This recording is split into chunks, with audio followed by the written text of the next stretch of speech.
AT&T call this morning. They wanted to know why we switched. West Virginia Showdown Saturday on ESPN continues. Weather always a major factor in a big game. Our sideline reporter John Snyder now has an update. Very much. 20 minutes ago, I would have said weather would be no factor. It rained very hard until mid-afternoon today. Then it quit for about 4 hours. Now it's coming down hard again. The field here drains very well. The footing will be good, but obviously holding the ball is going to be difficult. Well, John's going to have his work cut out this evening, Stan White. He sure is. Obviously, the weather is going to play a factor. The one thing they said about this new turf they put in is until it gets a year of play on it, when it gets wet, it gets very slippery. West Virginia won the toss. They deferred to the second half, so Syracuse will receive the football here. And better than 63,000 on hand. The sky is cloudy. They've just opened up. 47 degrees. Very little breeze at this point, really. Earlier today, the humidity was 99%. It rained most of the day, but we got a break a couple hours ago. However, now at this point in time, it's going to drizzle. Yeah, it's just drizzling. But again, that's going to put that smooth layer of wetness onto the field, which may be even more of a problem. You know how the roads are when it first rains. That first rain creates a problem of slickness. Don Nehlen already conversing with the officials, wondering why this one hasn't started. I think both teams, Stan, are ready to play some football. Well, I'm sure they are. These teams both remember last year's game when Syracuse came from behind in the last seconds with a two-point conversion to win 32-31. And now it's on the shoe is on the other foot. West Virginia trying for that undefeated season and a showdown in the Fiesta Bowl with Notre Dame. One of the stories to be developed here this evening early is the fact that Don Nehlen and Dick McPherson are very good friends. They're personal friends, and they do a lot of hunting and fishing together. Their wives spend time together, so it's a tough game for them as well. Well, yeah, but the one thing you like to do, even when you're playing football, is play against your friends. The one thing you want is bragging rights for another year. McPherson had them. Nehlen wants them. Charlie Bauman, number 8, will kick off for West Virginia. Back deep, number 44, Michael Owens, and number 17, Greg Walker. There you see Bauman. He's a senior, an outstanding kicker.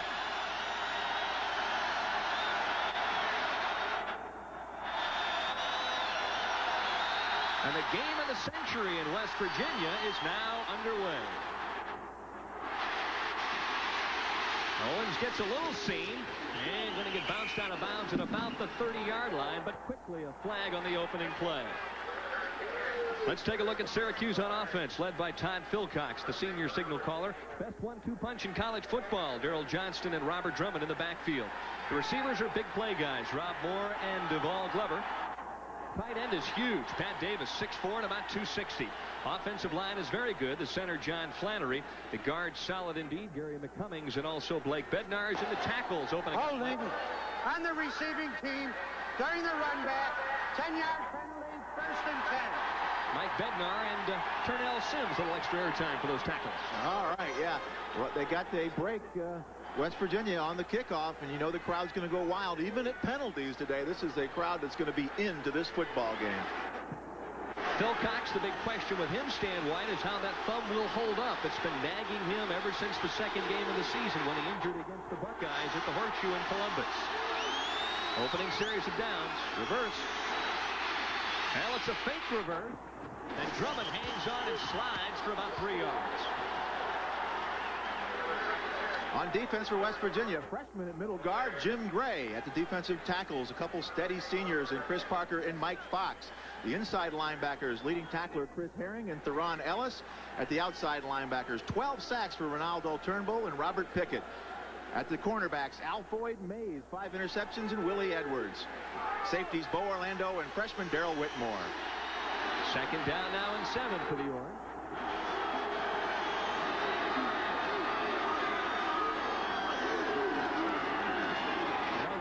This time, Drummond goes up over the top and gets rattled pretty good at about the 29-yard line. Theron Ellis in with the big hit. They call him Mr. T. Mr. T, and a converted outside linebacker. They had problems at the inside with their outside linebackers playing as well. And the number they had, they moved Theron Ellis into inside. He's done a good job there. Remember, the defense coordinator said he's never had that work for him before. This time it finally worked.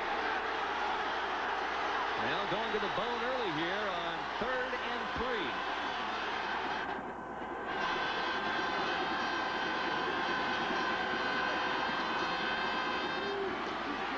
Davis with a third back through, and he needed to cross the 31. Is not going to get there.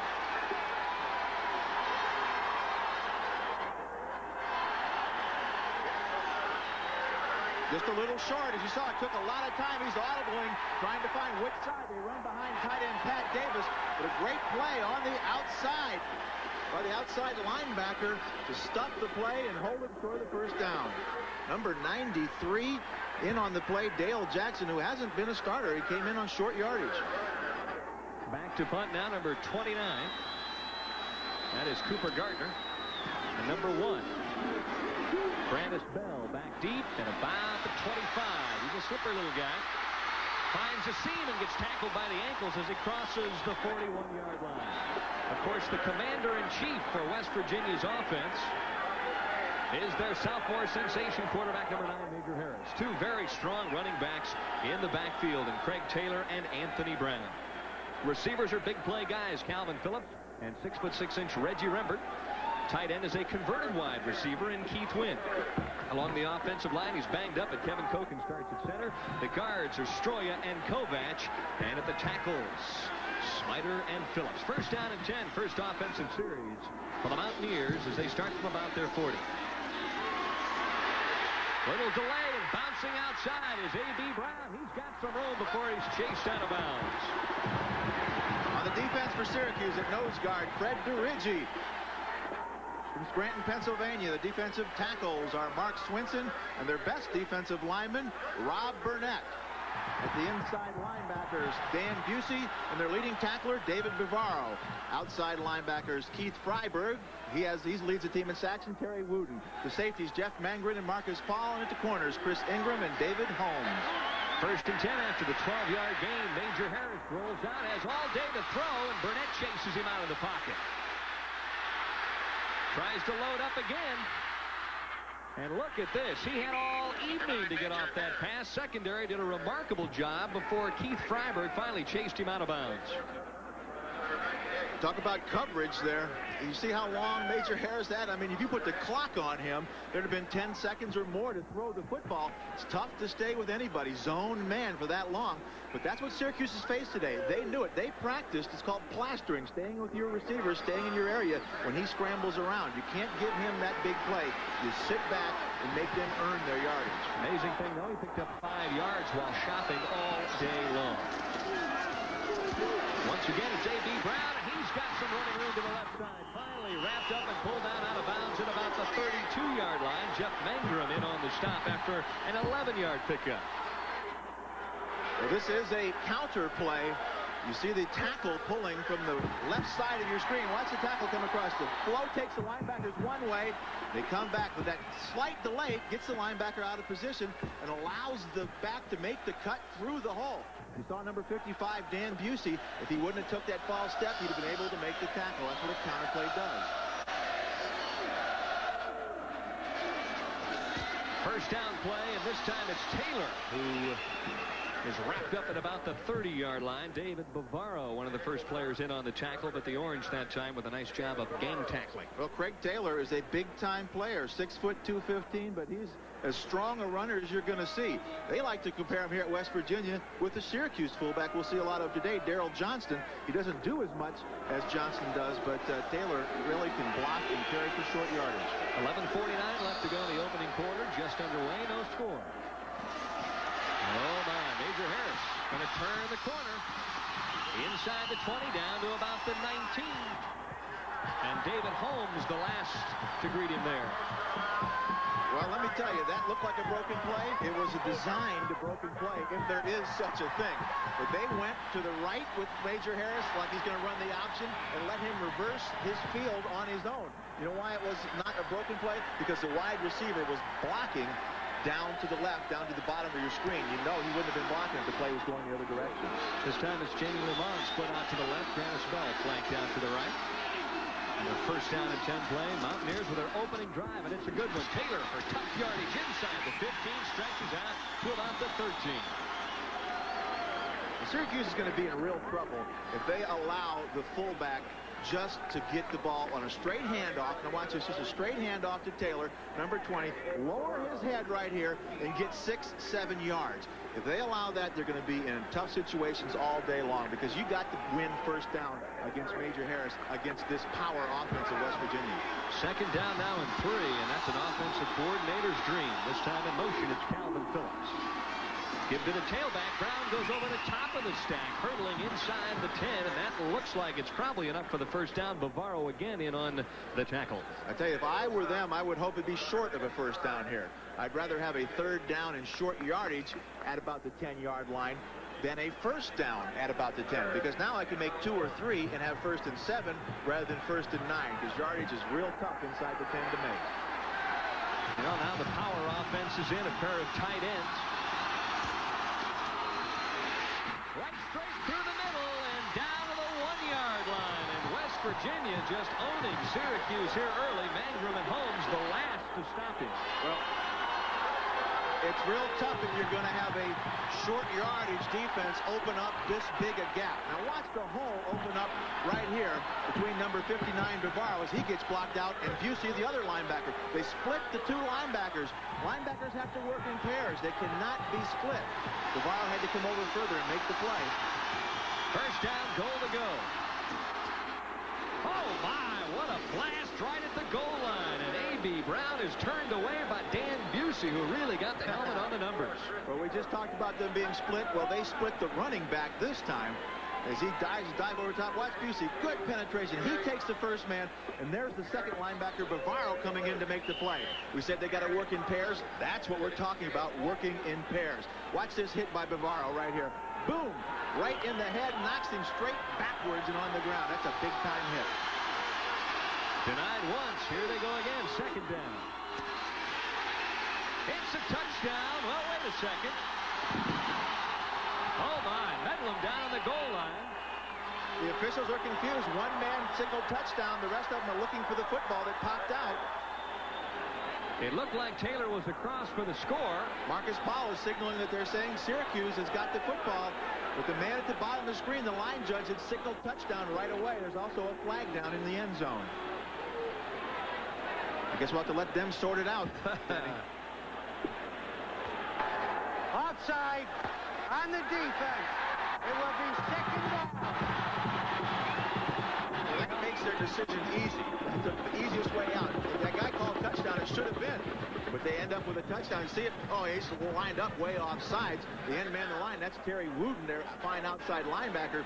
But if you take the penalty, that means it wasn't a touchdown, which means if he wouldn't have been offsides, it would have been a fumble. That could be come back to haunt them later on. Obviously, a big play, a big break for West Virginia. More than 63,000 holding their breath right there. Now they'll get a second chance. Second down, goal to go.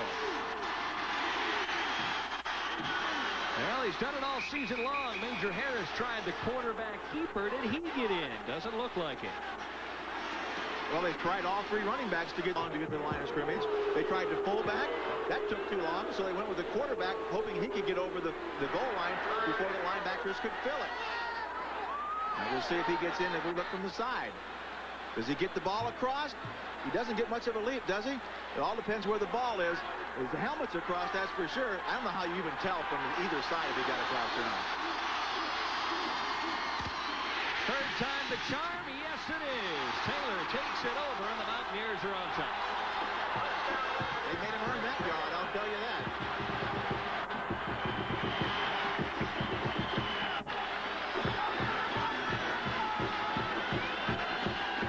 Craig Taylor right there feeling the effects of constant pounding on those plays, because you remember he was the back that led the tailback through on the first down play. He got hit real hard and fumbled on the second down play. Finally got in the end zone, but took more big hits. Well, that's his 15th career touchdown, and it was probably the biggest of his career. Moving on for the chip shot, and he gets it. So the Ears are out to an early start as they lead 7-0 with 8:52 left to go here from Mountaineer Field. Continues on ESPN. Syracuse versus West Virginia is being brought to you by Dodge Cars and Trucks. On the street or off the road, it's the new spirit of Dodge. by Budweiser, Beechwood Age for that clean, crisp taste. This Bud's for you.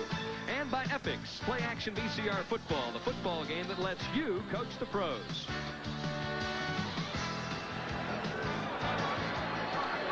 Very quickly off to that scoring drive, 60 yards. Stan White was impressive. Real impressive, because they went through them quickly and opened up huge holes until they got down to the 1-yard line. There you see the two deep guys, but before we get to that, let's take a look at that scoring drive. 60 yards, they ran every play. And 11 is a little bit deceiving, because it took 3 or 4 to get in from the 1. So, as we say, they went down there real quickly, and it took a while to get in the end zone. But Syracuse has got to be saying, we've got to toughen up our first down defense especially.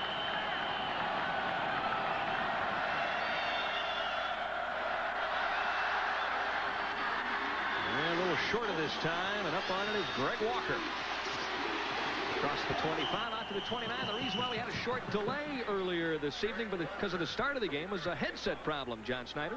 Well, they still have the headset problem down here, Denny. Normally these headsets are on the heads of the assistant coaches down here so they can talk with their counterparts in the press box. They do have a phone working, but for the first 6 minutes of this game, they've had no communication with the press box. Officials are working on it, may get it done, but right now the Syracuse coaches really can't talk upstairs except on that phone. And that's real important, Denny, because they call plays from up in the press box, send them down to the sideline, and then use messengers to bring the plays in. The offensive coordinator can't call from up here. They're really cut off from their football team. George DeLone, the offensive coordinator for Syracuse, probably pulling his hair out right now. First down and 10 from the 29. For the Orange, they trail now 7-0 though.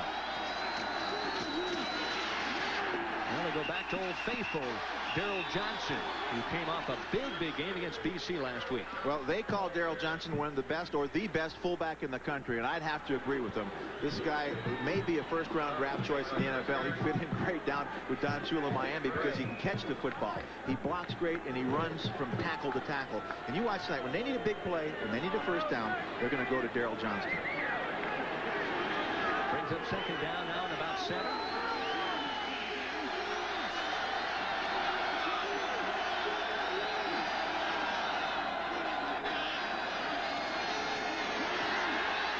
Wilcox going to look downfield and then swing it out to Drummond, who's got some running room. Up, slipped at about the 38-yard line. Could have picked up a few more yards, I think, but he went down because of the turf. No doubt that the thin film of moisture on this turf has made it slippery. When you go to make a cut, when you're not sure you're going to have to make that cut, you don't know how to apportion your weight, that's when you go down. Drummond just short of the first down, only because of the slip.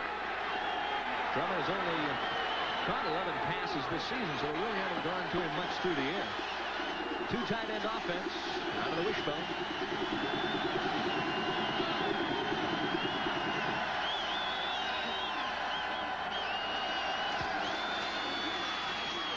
Johnson going to have enough, I think, for the first down as he's near the 40-yard line. Mike Fox out of Akron, Ohio, in on the tackle. Again, they went back to the wishbone, two tight ends, short yardage offense, and again, when they need a big play, when they need to keep going, they go to Daryl Johnson. They didn't the first time on short yardage. They didn't make it. This time they said, let's go to our bread and butter, the guy that usually gets it for us. And they're going to measure, but I think he has it. It's difficult for the offensive coaches at Syracuse not to be able to communicate down to the field, Stan. That's got to be causing some problems. Well, they did make the first down, as we see, but yeah, obviously it caused a lot of problems because they've done it all year long. Talking to George DeLeon, the offensive coordinator, they audible about 80% of the time. Now, some of those are insignificant audibles or small audibles, like changing which side, right or left, they're going to run the play, but still, if you don't have the proper play called, you don't have the sequence to audible from. This time it's Rob Moore split out to the left. Devon Glover flanked to the right. In the slot is Davis. He's moved all over the field. Little option football now. Michael Owens trying to turn the corner and does. Grabs a piece of it before he's shoved out of bounds at about the 46.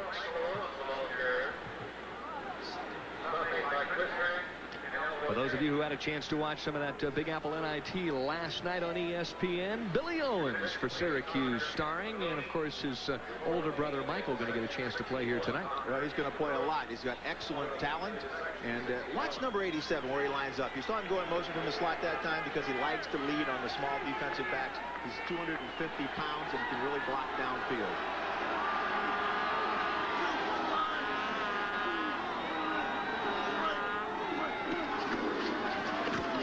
Once again, it's Owens. Cuts through a hole, keeps churning inside the 45, down to about the 43. Darrell Whitmore in on the tackle. A 10-yard gain that time for Michael Owens. This is one of the favorite plays of Syracuse. Watch number 62, the offensive right tackle. They start off to the right, and then see him pulling right there, right down the screen. It's almost a quick counter because they don't actually counter with the back, but they run the off-tackle play and let him cut back into the counter following the pulling tackle. It's one of their favorite plays, and one that West Virginia was really worried about because he gets there so quickly that it can break on you. 1st and 10 for the Orange now. Mounting a drive. Play action, and there you see, back at the 45-yard line, Phil Cox's feet simply slipped right out from underneath, and he looks a little disgusted. Well, you know that would never happen on a dry turf because you have great footing on AstroTurf. You would not slip like that. But again, that's what's going to happen with the weather that we're facing tonight. Of course, Phil Cox faces more than that. He's had a bad thumb all year long. We watched it yesterday when he was taking snaps. He looked okay, but he didn't really have the zip on the football. There's that thumb, and that's the way it's taped up tonight. You know that's like a hindering some. It cannot be just like having a free thumb. First time we've seen the 4-receiver set. Only a single back, and that's Johnson for blocking purposes. 2nd down now in a bunch. Or draw. There it is, the old linebacker, Stan White. You saw that one all the way. That's obviously the play that you look for in that situation.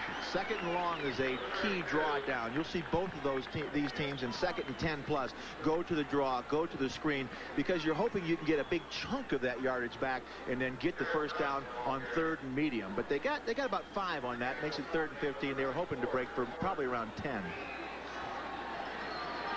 Dick McPherson, we had a chance to chat with him last night, and what a classy individual. Really loves his team, his coaches, the university, and he's enjoying life. Both coaches are credits to their universities. You can say that about this game without any doubt. Look for plenty of pressure this time by the Mountaineers. Here they come. Phil Cox has got to scramble for his life. Owens gathers it in, and he's down at about the 36-yard line. Yep, not Owens' route. Let's make that Duvall Glover. Well, we hear about Major Harris and his scrambling. Todd Philcox does a pretty good job of buying time himself because one of his problems is he's not a great runner. Not problems, that's just one of the things that he was born with. He's not a great runner, but watch him get away from the defensive back, Bo Orlando, blitzing from the outside. He steps up to the middle, finally spots Duvall Glover over the middle, and gets the pass off. He's short of the 1st down, but they're now in 4-down territory and have the opportunity to make the 1st down on 4th down. First big decision for Dick McPherson, and the Orange will go for it.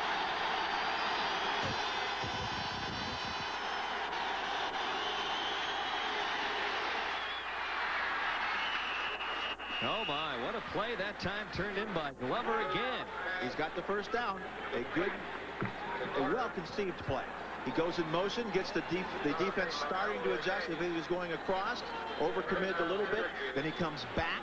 He's almost in the backfield when they snap the ball. He sneaks out into the flat, and they know they only need 3 or 4 yards. He gets the ball to him quickly before number 3, Alvoid Mays, can come up and stop him short of the 1st down. So a well-conceived 4th and 3 play. Coverage pretty good that time by Mays. Not good enough. Yep, trying to keep the drive alive now. 7-0, West Virginia on top. Stretching out inside the 30 to about the 28. Robert Pickett in on the tackle that time. Darrell Johnson, he's really a load. Well, he's 6'1", 240 pounds. We've seen he can run the ball. We know he can catch. He blocks well. He's just an all-around fullback. I mean, true fullback. You don't find a lot of true fullbacks with the advent of the one-back with the advent of the eye, where they become blocking backs quite a bit. This guy's a true fullback. He can do it all. Officials coming out to respot. Syracuse loses about a quarter of a line, or a yard, I should say. No lives on this field today, Benny.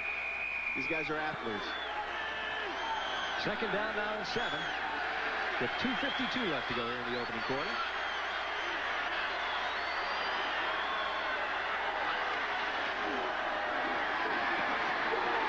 Option was faked, and the ball was batted down right at the line of scrimmage.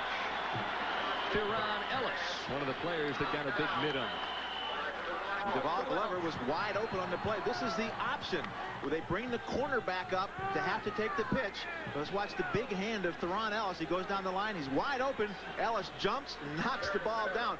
Remember, he's the guy that blocks extra points and field goals, too. He has a 41-inch vertical jump. I guess that's why you can jump up and knock passes down. Philcox now 3 of 4 here in the opening quarter for 24 yards.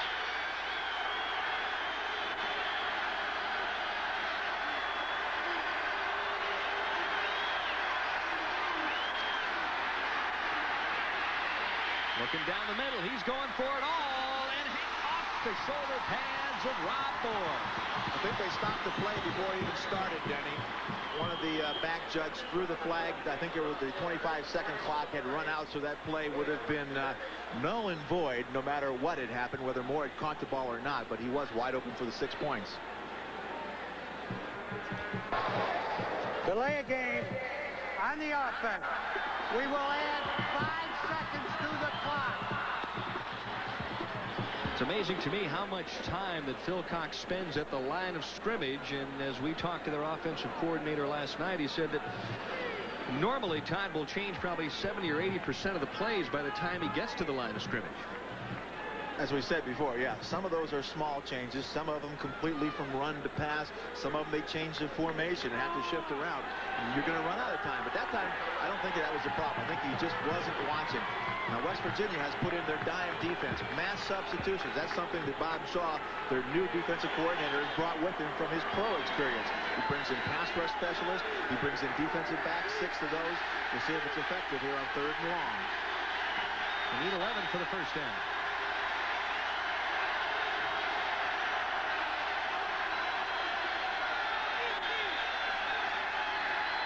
Once again, here comes the option. Nobody takes Philcox, and finally dragged down out of bounds at about the 22-yard line. And that's almost where the stick is, the 22-yard line for the first down. Again, a good call, an audible by Philcox at the line of scrimmage. If there's a weakness when you have 4 linemen that are going to rush and 6 defensive backs, there's only 1 linebacker, Chris Herring, number 49. It's the option because everybody's downfield covering. There's nobody for the quarterback. They overplayed the pitch, which you got to do if you got the option between Philcox and Owens running the football.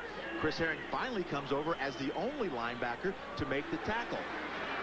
Philcox has really grown in leaps and bounds since the second game of the season when he was pulled out against Ohio State.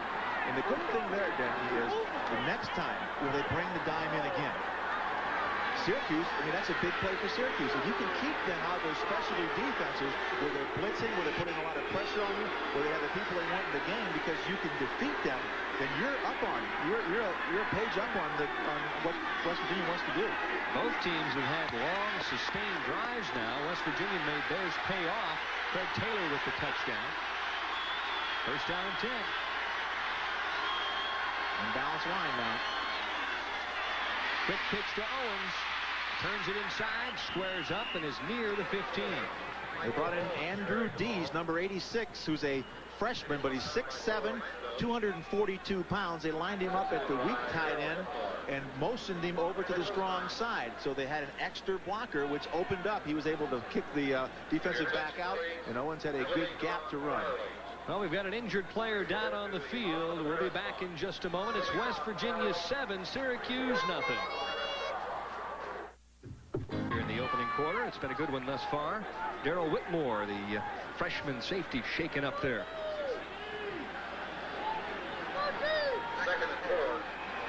Second down now and 4 for Syracuse. Trying to punch it in here and tie this one up.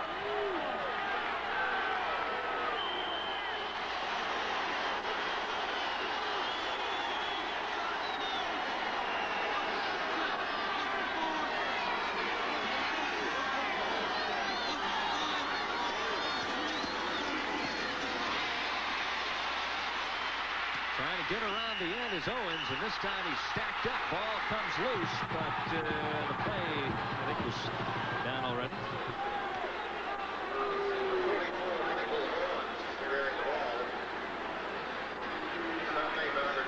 Just a good positioning by the defense. You want to play your position, take care of your responsibility, stay at home. Michael Owens right down the line trying to find that gap in the defense. He doesn't find it. Alvoid Mays finally comes up, makes the tackle, makes the hit. There you see the ball pop out and the ground caused the fumble, which in college football cannot do.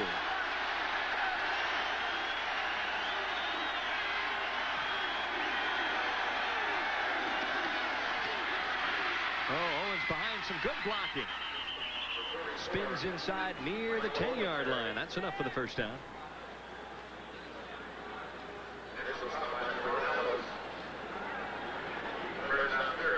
Power football, that time led by Daryl Johnston, knocking people's helmets off here. You see 32 leading 44 Michael Owens into the hole.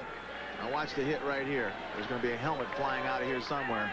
There it is on the ground to the left. Number 22, Bo Orlando, lost his helmet. There's going to be a lot of big hitting in this football game.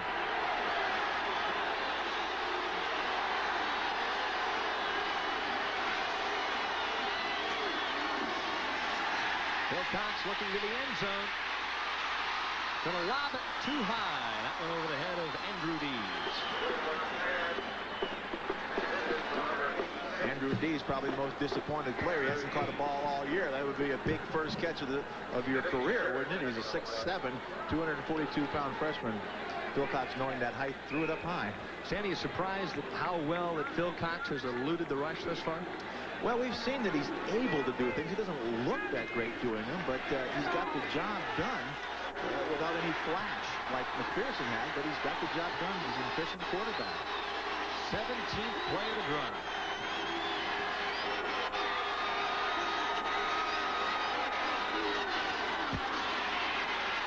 Down the line with the option. Phil Cox keeps it himself, and he's close. Going to give it up, though. Looks like the Mountaineers have it at the goal line.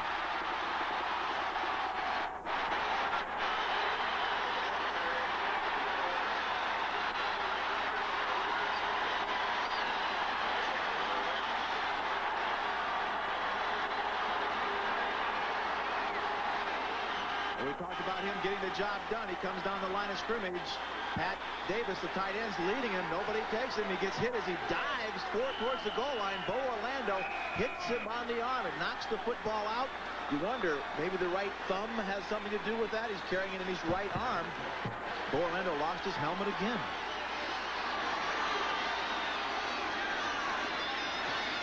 Now Harris going to scramble around in the end zone. He's going to have to be careful. Dodges out near the 5 for the 6, and he's interesting to watch.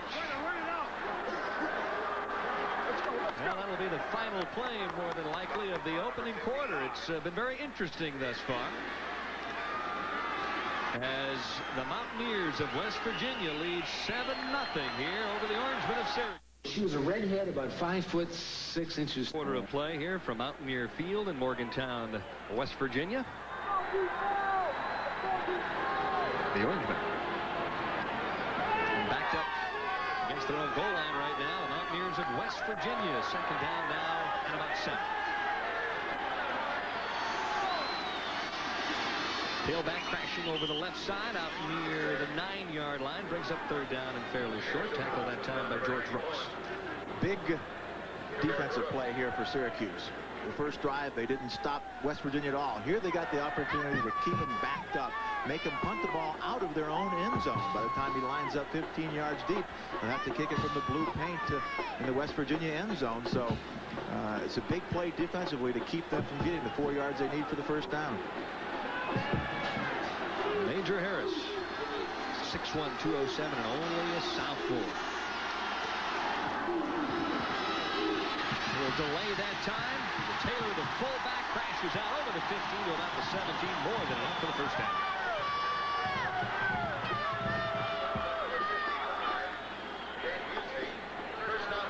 Nice draw play, a little delay to Taylor. You can see the power that Taylor has. He's not the elusive fullback runner that you'll maybe get in Daryl Johnston, but he's as powerful as they come. If you give him a little hole, he gets into the secondary. He's going to carry linebackers and defensive backs for extra yardage. Pro scouts have been watching him here the last 3 or 4 weeks.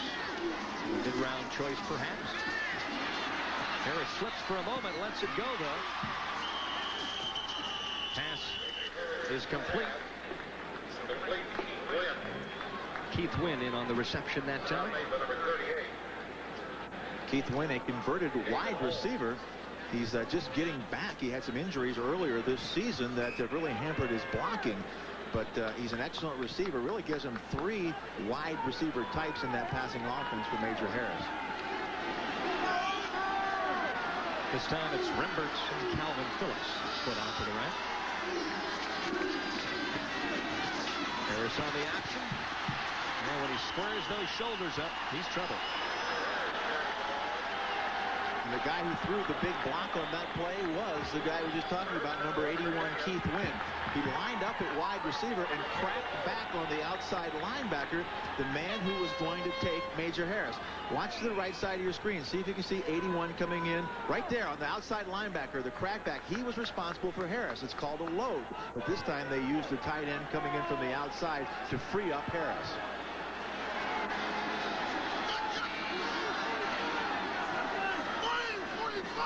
Audible here at the line of scrimmage.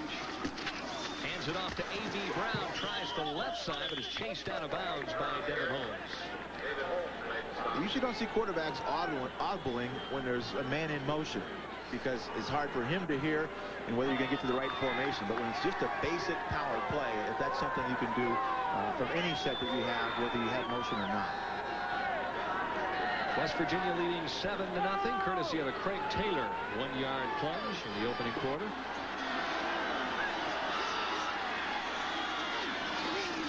Brown settling in a little bit and waiting for Major Harris to do something. This time he pitches off at the last moment to A.B. Brown, and he's wrapped up by Chris Ingram. The one thing Syracuse did not want to do was overcommit to Major Harris. To put all their eggs in the basket. If they stopped Major Harris, they would win this football game. Because when you do that, and that's what West Virginia wants you to do, because that opens up those big play wide receivers who are both averaging well over 20 yards a catch, Reggie Lambert and Calvin Phillips. So they're sitting back. They're going to make Harris beat them in their normal defense. 3 wide receivers. Harris looking deep. Lambert at the last moment has the ball batted away. Looks for a flag, but doesn't find one. I tell you, Major Harris's eyes lit up. He had number 59, David Bavaro, matched up on Reggie Lambert man-to-man. You see him 5 yards behind, but the 2 deep safeties, this time 38, David Holmes, who was playing a deep half of the field, he's really a corner, came over to break up the pass, but Bavaro was badly beaten on the play, and he will be when you're covering wide receivers. Back deep is Chris Ingram.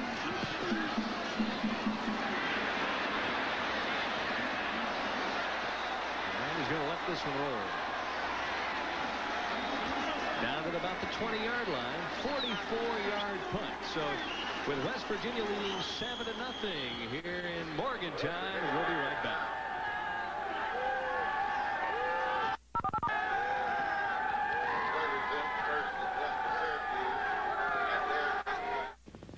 Furniture during our floor sample clearance sale, and you'll come out a winner. Yes, for a limited time, purchase new furniture for your home. 31-30 with 10 seconds to go for a 2-point conversion. Donnie McPherson, long count, option to the other side of the field. He pitches to Owen. Yes! Yes! Yes! Oh, yeah! Yeah! Oh, boy, what a play that was! Holy mackerel!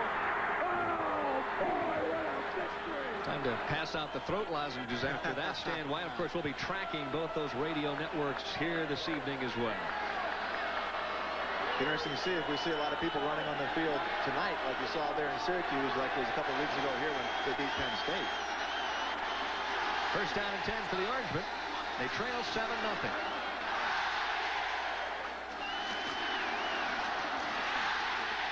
Now quickly to Johnson for 4 or 5 yards. Let's head back now to Tim Brando for an update.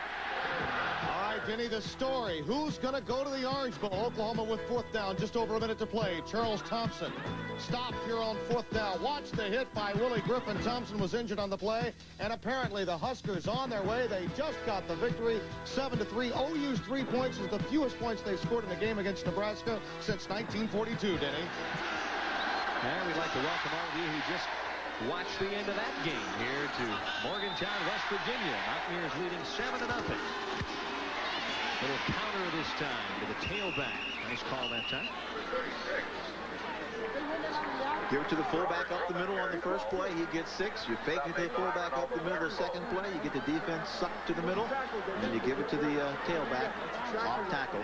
Good yardage. A little surprised at this point, Stan. We haven't seen the ball go up in the air a little more often. Both these teams pretty much sticking to the ground. Well, they're both power football teams that like to run the option, but will throw if you give it to them.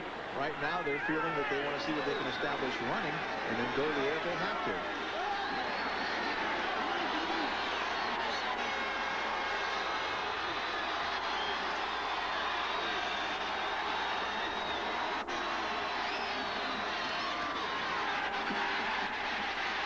Phil Cox takes his time, looks downfield. Mays with the coverage at the last moment. Duval Glover almost gathered it in.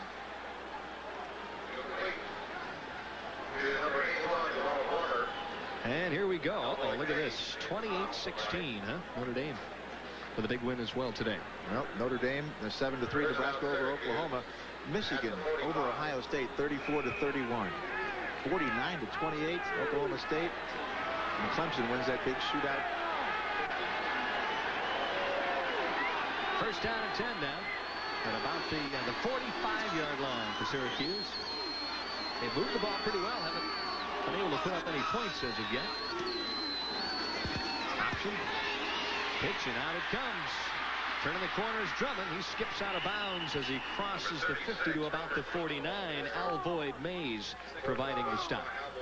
You know, the previous play, the first down pass, that's what you're talking about, throwing when you want to throw the football. We talked about why they hadn't put it up the air. Obviously, the weather will have something to do with that. Phil Cox's thumb may have something to do with that. You want to throw when it's most advantageous to you, when the other team is expecting you to run. First down is one of those situations. That's why it was effective. The West Virginia defense is giving up less than 284 total yards per game, so they're a pesky bunch on the defensive side of the football. Second down now and 5. Davis in motion out of the slot. Option again. Nobody home this time, and Drummond cuts it up inside the 40 and down near the 30-yard line to about the 31. 17 yards on the carry. Well, the reason there was nobody home is because Pat Davis, who's 6'3", 257, was blocking on Bo Orlando, number 22, who's 5'10", and 173. They take the fullback, Ronaldo Turnbull, number 87. Now look downfield, right here. There, one by and he blocks. He blocks 22. He gets in the way of 3's way. Alvoid Mays, that's Pat Davis, a 250-pound tight end that made that go with the tailback, Robert Drummond. Drummond 34 yards now on 5 carries. He needs 54 yards to surpass Jim Brown, the all-time rushing leader. Delay this time, and Drummond nowhere to run. Barely gets back to the line of scrimmage. Probably even lost about a half a yard. Mike Fox and Ronaldo Turnbull in on the stop. Drummond loves to play against West Virginia. He has 100-yard games the last 2 years against this group of Mountaineers. So he's coming today hoping to add a third one. Dick McPherson pacing the sidelines. Second down now at about 11. Ball's found on the 32.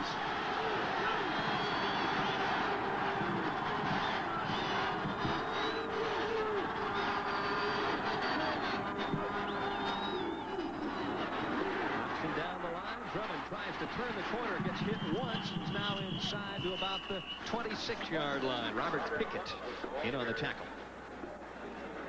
And a good lead block by Turnell Sims, and also downfield by Daryl Johnson. Boy, if you think this one is good, what about coming up next? Miami, Florida, ranked number 3, LSU number 11, 9 p.m. Eastern. CFA football action on ESPN. 4 teams ranked in the top 15, back-to-back right here tonight on ESPN. Can't ask for more than that. Well, they call it Showdown Saturday on ESPN. Well, fans are rising to the occasion in West Virginia's defense.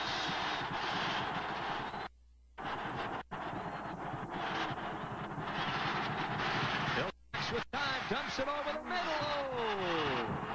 And a man wide open at about the 5 and just overthrew him. That was Darrell Johnson. And he was matched up on Chris Herring, their leading tackler as a linebacker, but he put a little move on Herring and went right by him down the middle. Philcox just missed him. That's a pass that you have to hit as a quarterback. That's the easy throw, directly down the middle with no deep safeties. Kevin J. Green is on to attempt a 43-yard field goal. 13 for 15 on the season. Philcox will hold.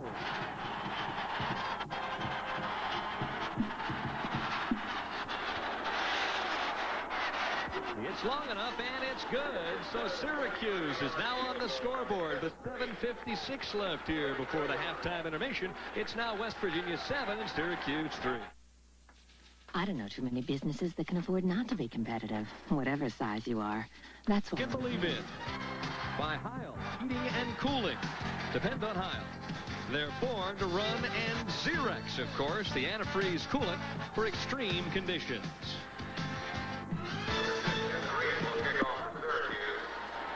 It took them a while, but Syracuse finally got to the scoreboard, Stan White.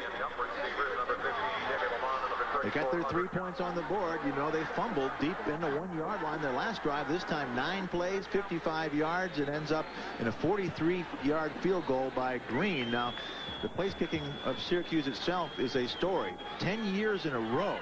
It's hard to believe, Denny. They've not missed an extra point for 10 years. The anniversary was yesterday. That tells you how accurate the kickers are. He's now 14 out of 16 in field goal attempts. You can talk about DiMaggio and Oral Hershiser and all those streaks. 10 years without extra point. Rates right up there. Eugene Napoleon back deep for West Virginia. Green with a nice kick. Napoleon's going to bobble and then think the better of it. And the Mountaineers will start 1st and 10 from their 20. Well, I guess the nice thing for Syracuse, Stan, is the fact that when you can run the ball and hang on to it, Major Harris doesn't have a chance to come on the field. Well, you'd love to be able to sustain that. Now, I obviously think that West Virginia is going to change their attitude a little bit to get the ball back, to make some big plays. That may open it up for Syracuse, but Syracuse's game plan of staying back, playing their zone 70-80% of the time, and trying to keep Major Harris in the big play is working so far. 1st and 10 from the 20. Oh, my. Undisputed Johnson is drilled right about the 21-yard line by George Rooks. And also, Rob Burnett came in to make a big hit on that play. And Burnett's a guy you're going to see put a lot of pressure. I don't know if even he, though, can run down Major Harris in that pocket. Tough to sack Harris just because of his escapability. You see Mr. Green exhorting the troops there and told, hey, get me in position. I'll kick the field goals. 2nd down and long for the Mountaineers. Harris over the middle has Undisputed Johnson wide open. He's wrapped up very quickly by Dan Busey after about a 6-yard gain. Brings up 3rd down at about 3. There again, you drop back, you make him throw it underneath. He doesn't like to do that. Going into today's game, Anthony Brown only had 2 catches. The other tailback, Undisputed Johnson, only had 3. They don't throw very much to those tailbacks faking through the line, but when you're taking away the deep play like Syracuse is going to do, that's where you have to go.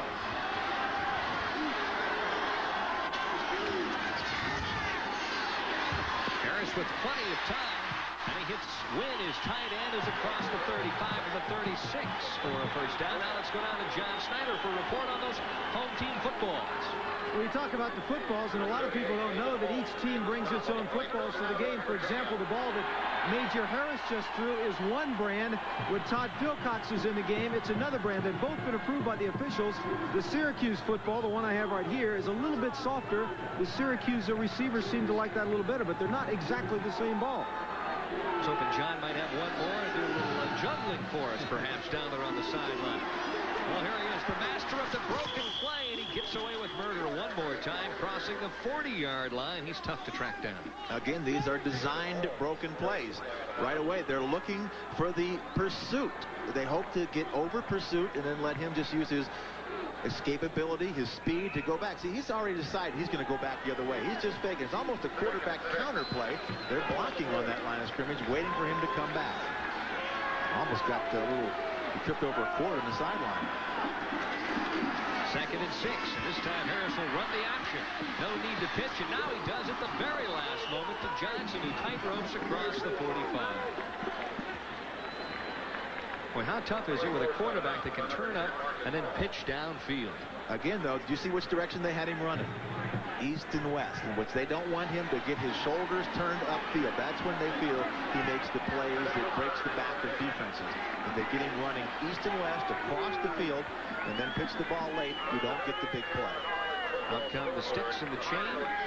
In his 8th year, Norm Gerber's the defensive coordinator at Syracuse, and he talked about that very point last night. He said, if you let him square up at the line of scrimmage, you're in for a long evening. His whole philosophy, don't give them the big play. Make them earn it up and down the field. The amazing thing for West Virginia on the season, passing-wise, they're averaging better than 20 yards of pass play through the whole season coming in here this evening. Well, you know why? Because people start saying we're going to stop Harris. We're going to bring up our free safety to stop Major Harris on the option. And he hits Rembert and he hits Phillips on the big plays. They're averaging 23 and 25 yards a catch. Just inches or less than inches to go for a first down. Offensive coordinator Mike Jacobs up in the booth. And there you see Don Nealon down on the sidelines. I can remember when I was playing against O.J. Simpson. One game we decided we were going to stop O.J. Before we knew it was 28-7. We said, let's go play back our regular defense. We ended up winning that game 42-35. Syracuse said as long as they could, they would stay in their base defense and just do what they've done all season long. Rembert in motion. And the Major will take care of this first down himself. 6:12 left here before the halftime intermission. 7-3, and West Virginia on top. Craig Taylor opened up the scoring in the opening quarter, and then a Kevin J. Green field goal made it 7-3. And of course, coming up tomorrow on ESPN, Doug Flutie and the New England Patriots will take on the Dolphins down at Joe Robbie Stadium live at 8 p.m. Eastern. And then next week on ESPN, the Giants and the Saints. That'll be a dandy, November 22nd. Harris gives on the counter. Unwood Johnson shucks one tackler, crosses midfield, and is at about the 49. Ran a long way, but only for 3 yards. A counter play, a little slow developing. And Terry Wooten, the fine outside linebacker. I mean, he's one of the top linebackers in the country as a junior. He's got 6 sacks, 4 interceptions, which means he can blitz well, he can cover well. He's an all-around pro-type outside linebacker. And his younger brother, JoJo, is an outstanding player as well for Syracuse, only a freshman. 2nd down at 7. Johnson gets a couple of blocks and gets belted at the 46-yard line. Rolls near a first down, about 3 yards shy. Chris Ingram shouldering in on the play. They end up having Grantis Bell, who's 5'9", 150, trying to block Ingram. And really, if they'd have had maybe Reggie Rembert out there, who's 6'6", 220, and could have got that block on the corner, then he may have been able to get around there. But Grantis Bell is a mismatch. Unwood Johnson's only started a handful of games in West Virginia, Stan, but boy, what a great career. At 5th, and he's going to go up to 4th, maybe up to 3rd before the night's over. Big 3rd down play now for West Virginia.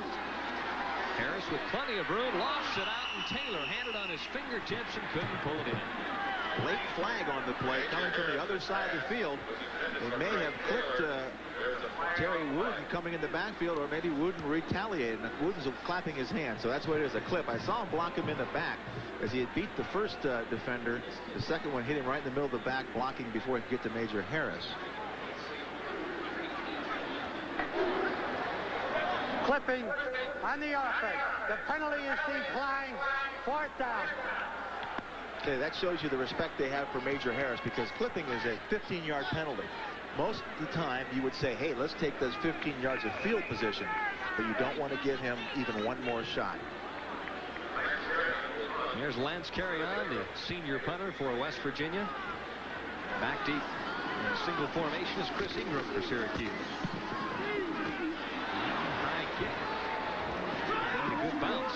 Almost going to hit the Syracuse player. Yep. Bad bounce if you're a West Virginia fan at about the 27. So with 4:55 left in the first half, it's 7-3. West Virginia on top. At least 4 years. Five left here in the opening half. And after all those years, Stan White, in the National Football League, is this what you used to look through when you were playing? Well, that's the way it looked, and sometimes you were very glad to be able to hide behind that helmet and that face mask. That was after the penalty you had caused or after the ball you had dropped. Don't worry. First down and 10 for Syracuse. Johnson, tough yards inside. Let's head back to Bristol, Connecticut, and Tim Brando. Denny, a bizarre play in the USC-UCLA game. The Trojans punting the ball away, and watch Darrell Henley. He will look to lateral the ball right here, and when he does, the ball is botched and a fumble, and USC recovers. That would lead to a Quinn Rodriguez field goal to make it 31-16. 2 minutes to play. If SC wins, they go into the Rose Bowl. They'll get Notre Dame next week. UCLA in all likelihood going to the Cotton Bowl. Denny? Thank you, Jim. McPherson known for his trick plays, but obviously they're using him out on the West Coast as well. Play action. Phil Cox looking downfield. He's got Davis open, and he is bumped, and here comes the flag on the coverage that time. Robert Pickett, but he was clearly beaten on the play. Oh, yeah, he was open, wide open over the middle. Very reminiscent of how open that Darrell Johnson was earlier. He gets the tight end on the linebacker, 6'3", 257 on Pickett, who should be able to stay with him, who's 6 foot and 210. Of course, in college, is 15 yards from the previous spot, not the spot of the foul. Pass interference against the defense. A 15-yard penalty and first down. See, he's wide open. He has to really come back and wait for the ball. But look at Pickett get his right hand over and around the neck of Pat Davis. Pickett's a pretty good linebacker, but he got beat on that one. That's when you need the helmet to hide behind, Denny, on something like that. And you collar. See, that's the easy throw for the quarterback. Over the middle, no deep safety. Only passing is there to stop the completion. First and 10 now for the Orange at their own 48, trying to get something on the board before halftime.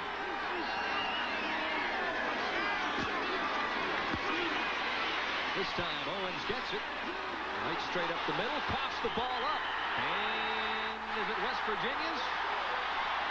Yes, it is. Well, they look like they may be. Uh-oh. They're having a conference about something right here. First indication was that it was West Virginia's, and that's what happened. It is. I don't know what they were talking about, but I guess they were trying to figure if it was a fumble or not. Well, it's 7-3. West Virginia on top, and they have the football. We'll be back with more right after this. Speed counter here. You see the great block that springs him free. He runs over his own lineman, spins out. And watch the man from behind come in right there. That's Jim Gray. Knocked the football loose from behind. Second turnover, second fumble by Syracuse. So the Mountaineers take over. And they'll have a chance to put some points on the board perhaps before the halftime intermission. Quickly, though, nice play up front by the defensive interior, Keith Freiberg, and also Fred DeRiggi in on the tackle. Let's take a look at that fumble one more time, because the turnovers are the story of this first half. Syracuse has dominated the play. But watch over the right here inside the circle. See the ball pop out. He's hit from behind, and the ball pops out, and West Virginia comes up with the football. Chris Herring right there recovers it for West Virginia.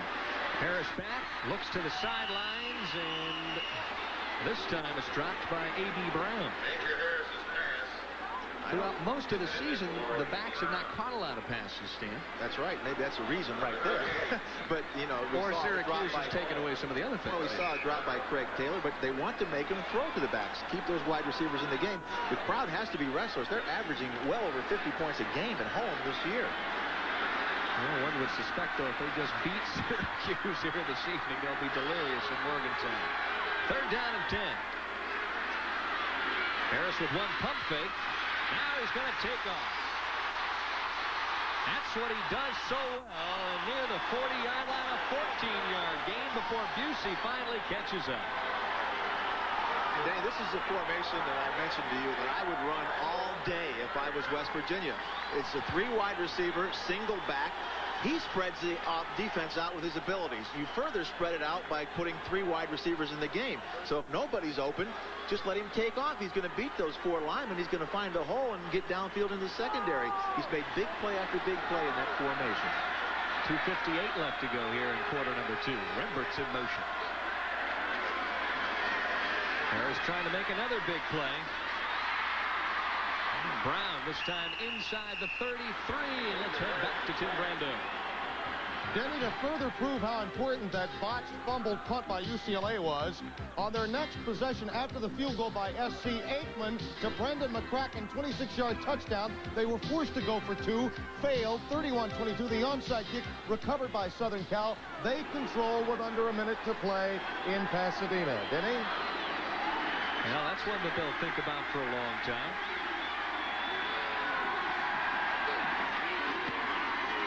Harris, oh, look at this play. Fake to the fullback. He takes off on his own inside the 25 to about the 22. His biggest plays have been the designed broken play. The quarterback counters off the option. They fake the option going to the left. Now he stops. Now watch, he just comes right back. See the linebacker, number 55, Dan Busey, go with the flow. That vacates the hole back to the weak side. All Major Harris does is turn one way, turn back the other, and run. Calvin Phillips and Grannis Bell split out to the left.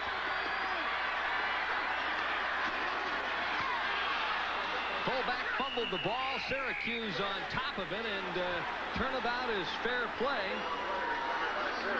As Wooden comes up with a fumble recovery, and both teams have driven the ball here in the first half, Stan, but they've had trouble hanging on.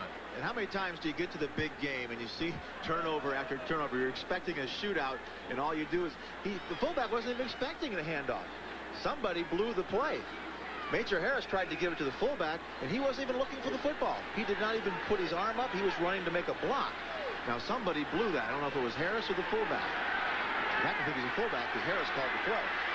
That's not always the case. I've seen the quarterback go to hand off to the wrong man before. First fumble recovery of the season for Terry Wooden. Phil Cox on the delay. Johnson across the 30 to about the 33-yard line. Johnson, the ball carrier. Under 2 minutes to play. If you're Dick McPherson, are you trying for more points? Right here's all the way from the snap. This is Phil Cox on the little delay up the middle to Darrell Johnson. You see he broke the middle of the West Virginia defense. A little quick track, and you give him the ball, he can run inside. He's a great runner from tackle to tackle. First and 10, Phil Cox. Over the middle, and this one is picked off. Back inside the 30 to about the 28-yard line.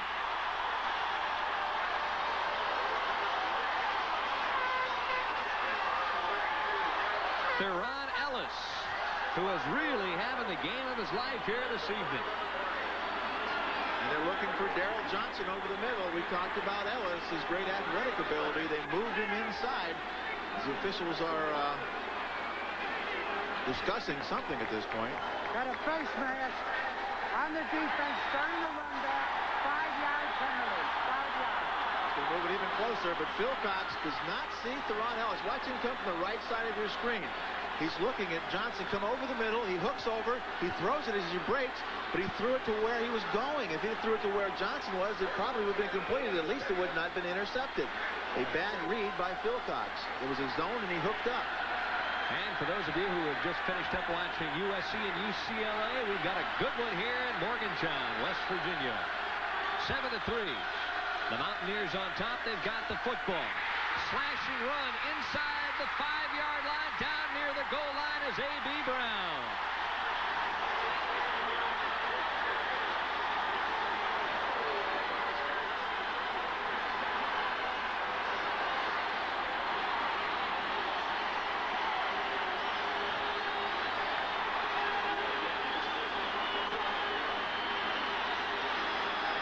.21 yards on the carry that time for Brown. Face mask on the defense. half the distance to the goal line. First down. Just power football after power football, Denny. Just off-tackle play. Just like on the first drive, they hit the gap, and there's the 10, 15 yards before you know it. 1:14 left in the first half. And it's Taylor over for the touchdown, his second here of the evening.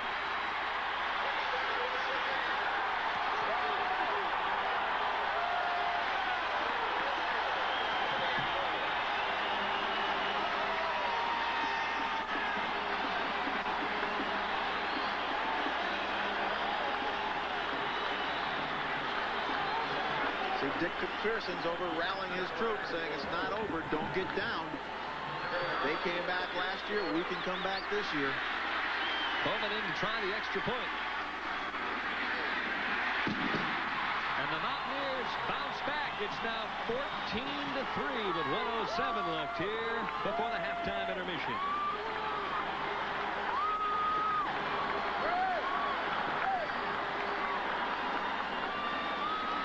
Again, just a quick handoff to the fullback. He's the closest man. He gets there before the linebackers can fill. You almost read the linebackers. If they're deep, you either sneak or go to the fullback. If they're up tight, then you go to the tailback. You can jump over top. Don Nealon, you know he's going to enjoy this to get that second touchdown just before halftime after that turnover.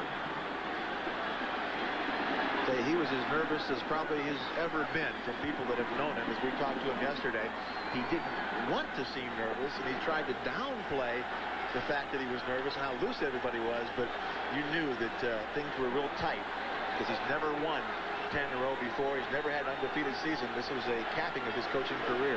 Taylor started it off with a 1-yard plunge in the opening quarter. West Virginia led 7-0, and then Green with a 43-yard field goal cut the deficit to make it 7-3. Taylor one more time. He now has 10 touchdowns on the season. West Virginia has cranked up the ground game, and they've taken advantage of a big turnover there to lead now 14-3.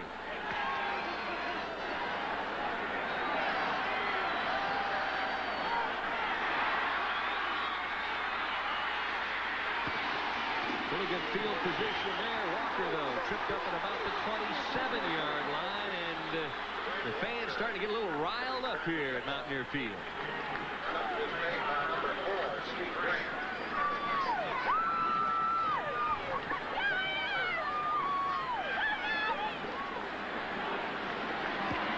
.102 now left before halftime. Big touchdown there, Stan White. Makes it 14-3. What do you do if you're Syracuse here? You just fumble, you just threw an interception. There's a little over a minute left in the half. You're down 14-3. You go after points and risk another turnover? Well, I think you better. West Virginia's probably going to score more before the night's over. Phil Cox over the middle has his tight end. Davis slips and slides across the 35 to about the 37. Bo Orlando on the tackle. Hurry up offense now. Halftime, Tim Brando, and the prophet, Beano Cook. He could run for governor here in the state of West Virginia, and I think Stan Wynn going away. There's signs all over the place. They wouldn't have to make up any.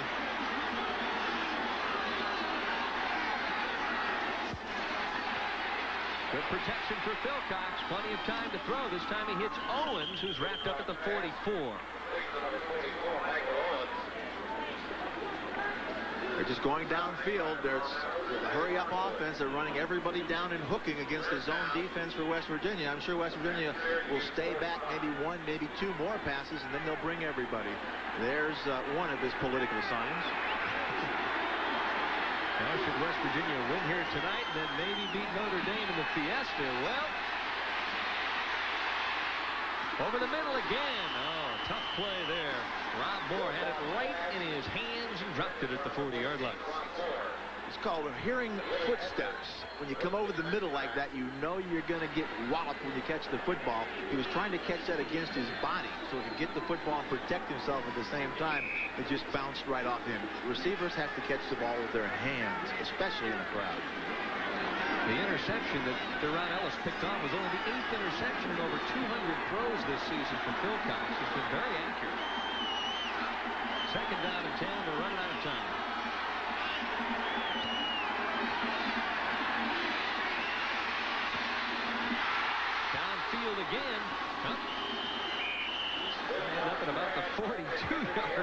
of a strange play there.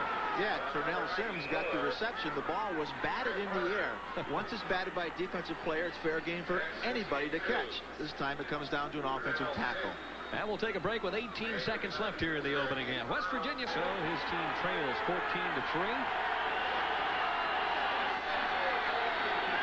Philcox 7 of 12 for 55 yards and 1 interception.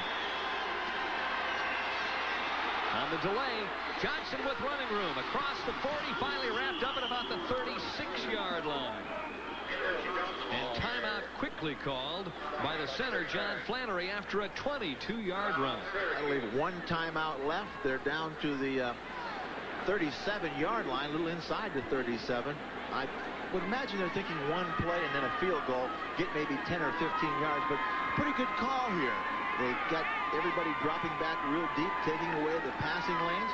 Give the ball to the most dependable player, Darrell Johnson, on the draw play. He goes up the middle and gets 22 yards. Let's look at it from the back. You see, sets up, nice cross blocking.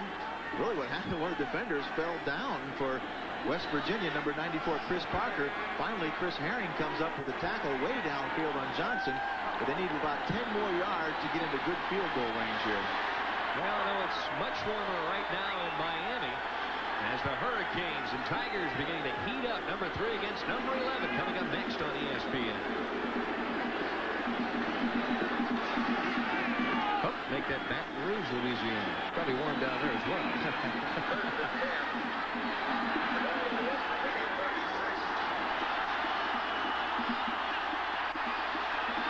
Johnson with a word of advice for Philcox.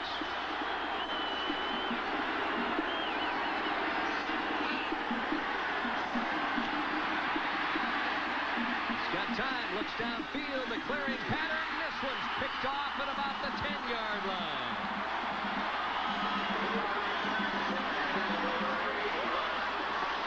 Just overthrown. He had Devon Glover open.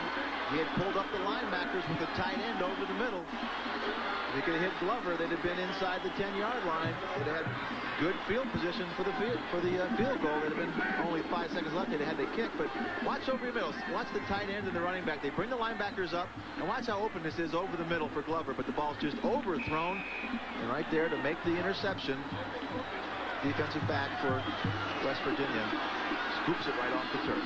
Preston Waters with the interception, and Major Harris downs it, and they're hooting and hollering in Morgantown. It's 14-3, West Virginia on top, and now we'll head back to Bristol, Connecticut to Tim Brando for all the scores and highlights. It's Morgantown, West Virginia. Mountaineers on top 14-3, and one gets the feeling, Stan, that they can almost smell that undefeated season. Well, they have to be getting close to it anyhow. Obviously, they got a half. They're up 11 points going into the second half. They know they got the Fiesta Bowl ahead of them with Notre Dame. Three things had to happen for the national championship. Notre Dame had to win today. They did. West Virginia has to win today. They're ahead 14-3, and Notre Dame's got to beat USC next week to get that big matchup. So obviously West Virginia hopes to win the second half, win the game, and root like heck for Notre Dame next week against USC. Well, like Bino just said, everyone will be rooting for the Irish. I don't know about the West Coast.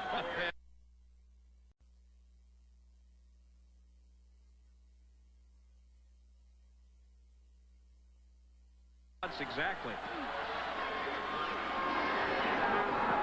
Oh my, almost touched it at the 5, and the second back, the deep back, will bring it across the 20 out to about the 25-yard line. 23-yard return. Well, let's take a look at the numbers after the first 30 minutes of play. As you go down, you'll see they are very similar for both teams. Total yardage, only 18 yards difference. In fact, Syracuse has more yardage, but look at that. 4 turnovers. Every game is decided by big plays, and there's no bigger play than a turnover. You got 4 of them against you. You're going to be down. You're lucky to only be down by 11. So West Virginia opens up on offense here in half number 2. Major Harris at the controls one more time. Quick dive play. to Craig Taylor for about 4 yards. Now let's head down to the sidelines to John Snyder. All right, thank you very much, Denny. Darrell Whitmore, who is a starting defensive back for West Virginia, fractured his ankle in the first half. Obviously, he's out for the rest of the game. Both coaches agree that West Virginia's a little bit lucky to be leading in this game. They felt it was a fairly even game except for the turnovers, and Dick McPherson told me, he said they've got to make their breaks in the second half. Alvin Phillips and Reggie Rembrandt split out wide to the left. Second down play. On the option, there's the pitch. A.B. Brown breaks the corner past the perimeter and nearly took that one the distance. Good blocking again on the perimeter. The pitch man was blocked out of bounds by the wide receiver. If you can get the loaded man blocked, watch as they go down the line of scrimmage. They're going to take away. Freiberg's just waiting for Major Harris. See on the outside, Craig Taylor, the fullback, made a good block on the defensive back, number 38, David Holmes, that opened it up for the running back on the pitch. 8 yards on the carry. First down and 10. Rembrandt in motion this time for the Mountaineers. Fake to the fullback. Harris stops, jukes, gets wrapped up as he crosses the 45, I should say, out to about the 47. Again, good pursuit, this time from the backside. Keith Freiberg, who was all the way on the outside, on the backside of the play, took the right angle. He just sunk down right there on the line of scrimmage and caught Major Harris from behind. That's a play where you can really cause a fumble. You get your arm and swing through the football from behind and pop it out. But with Major Harris, you're just hoping to get him down. Major Harris has averaged better than 5.5 yards a carry thus far in his 2-year career here at West Virginia. Second down and 6. Reverse on the option. Thinks about it a moment. And this one is loose and finally out of bounds. So maybe the decision that time by the sophomore, not quite what he wanted. Yeah, that's one of the poorest decisions you'll ever see an option quarterback make. He pitched real late, and the man he was pitching to was already knocked down by Chris Ingham. Watch this again. Which way they want him to run? East and west. Down the line of scrimmage. Don't turn up. Now watch this late pitch. There's not even a man there. He's already knocked down. And maybe we'll see him. They'll see Chris Ingham had already knocked the man down. If he would have been able to watch the football, we'll see Chris Ingham come up right here and knock the pitch man down. He should have never thrown that football. Luckily, it went out of bounds. 3rd and 8 with trip receivers out. His formation. There he goes. He's on the sprint across midfield. Oh, over the top he goes and ends up at about the 42-yard line. Chris Ingham in on the tackle, but Harris that time went airborne. Why they line up at anything else sometimes, I wonder. This spreads the defense out and creates all these gaps for Harris to take advantage of, either throwing or running. You see, there's only 4 men rushing, and those aren't guys that can make tackles on Major Harris. He just gets into the secondary, uses his great running ability to make big yardage. I'd stay in that formation all day. 14 yards on that carry for Harris. 1st and 10. Play action. Major sets up. Going for the home run. Rembrandt down deep. Had it and dropped it at the last moment. Great coverage that time in the secondary, and that was a near touchdown. Well, that's the type of play that Rembrandt's been making all year. And he had the position to make the catch because he kept his body between him and the defensive back. Ingram really gets lucky sticking his hand in here and hitting the football. But watch Rembrandt use his body to block off Ingram. He's between him and the ball. Ingram just comes up and knocks the ball away. Luckily, he didn't come down with that football because he had better position than the defensive back did. Second down now and 10. Harris that time wanted it all. Mountaineers lead 14-3. A.B. Brown stacked up at about the 41 after a short gain. David Bavaro, the first to meet him. Now they'll probably come back to the 3 wide receivers. And one thing you got to talk about from Syracuse's standpoint, they're missing their nickel back. Jeff Buskirk was hurt yesterday in a drill recovering an onside kick with no pads on. He went down to recover it, separated his shoulder. He's a 5th-year senior. That hurts their nickel coverage, especially against this formation with all the wide receivers. Harris going to sprint out left, sets up, now looks back the other way. Has all day, now he's flushed out of the pocket. Across the 36, near the 35, but that's going to be about 3 yards shy of the first down. Rob Burnett in on the tackle. 4th down territory. If you're off the long field goal, be over 50 yards, but they're sending out a kicking unit. It's the punter coming out. You almost think, shoot, line up in that same formation, go back to pass. If the short one's open, throw it. If not, let him scramble for the first down. Lance carry on. On to punt. Chris Ingram back deep inside his 10. Pretty good rush. This one's going to float up looking for the corner, but not going to quite get that. It'll be first down and 10 from the 20-yard line for Syracuse. We'll take a break here. It's West Virginia 14, Syracuse 3. They've driven the ball pretty well here thus far this evening, but they've popped it up on 4 different occasions. Play action. Fake the screen one way, back the other. Darrell Johnston's got some blocking. Clip. Slides down at the 37-yard line, but the yellow flag is out.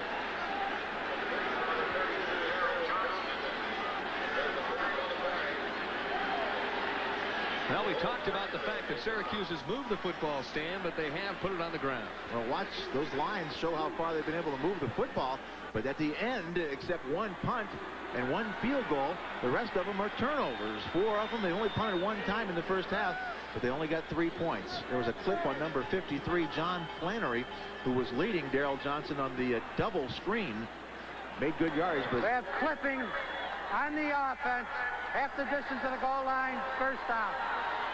And really, Bo Orlando turns his back on him right there, turns his back to the blocker, and almost forces the clip.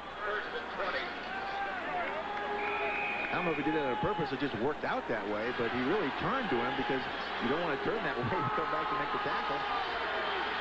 First down now and 20. Inside the 10-yard line for Syracuse.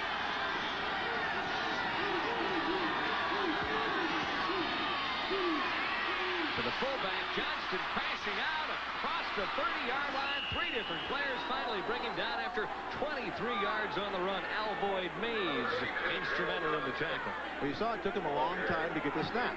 He was audibly. They came out the dime defense with very few linebackers. And with 4 linemen in the game, they just handed the fullback up the middle. We've seen him defeat their dime every time they come in with the running play. Watch, Herring's the only linebacker in the game.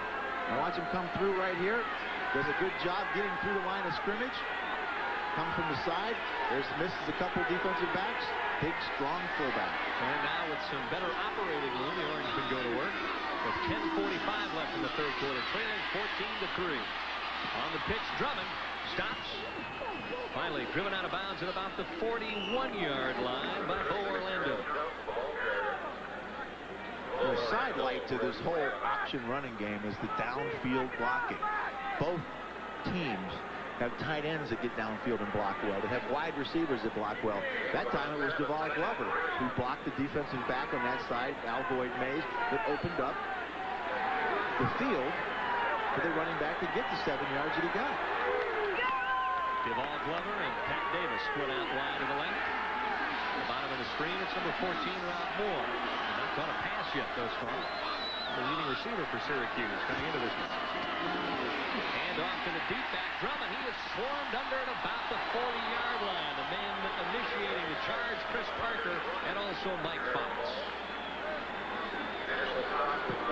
Good penetration by the defensive line. You watch it, they get into the backfield on that quick trap, that quick counter. See number 98, Jim Gray, the middle guard, really got the penetration, got a hand on Drummond, slowed him up to the pursuit. Penetration kills, especially counter plays from him. Excuse me. Big third down play now for Syracuse.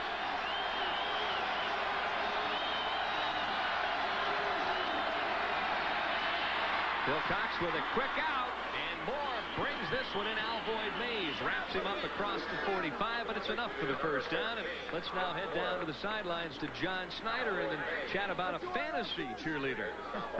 Denny, you know, you've heard of Queen for a day. This is cheerleader for a day. Sheila Lambert, who is not a student here at West Virginia. Why are you here?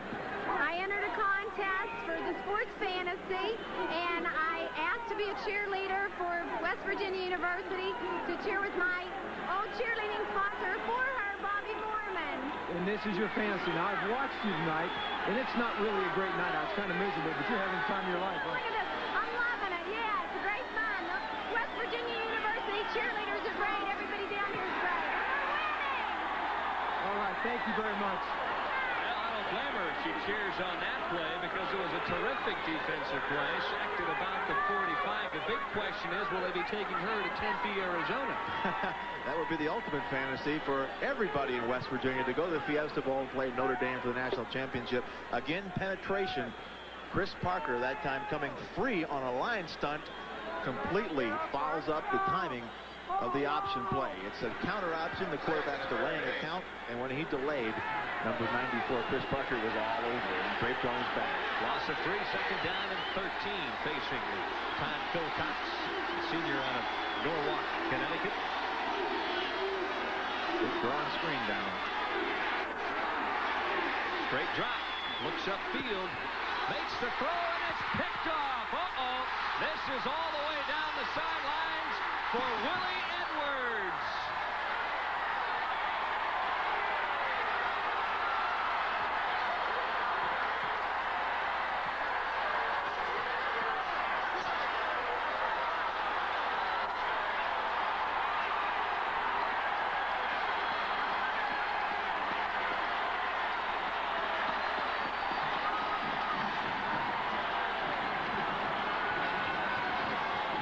Should have thrown the screen. He's looking for Daryl Johnson out of the backfield again. That's twice. They know they like to go to him. Twice they've intercepted balls thrown his direction. This time a good break on the ball by Willie Edwards. And this time down the sidelines for 6. The big defensive play provided by the senior out of Morgantown, West Virginia, in his own backyard. And the Ears now pinning them back. It's 21-3 West Virginia.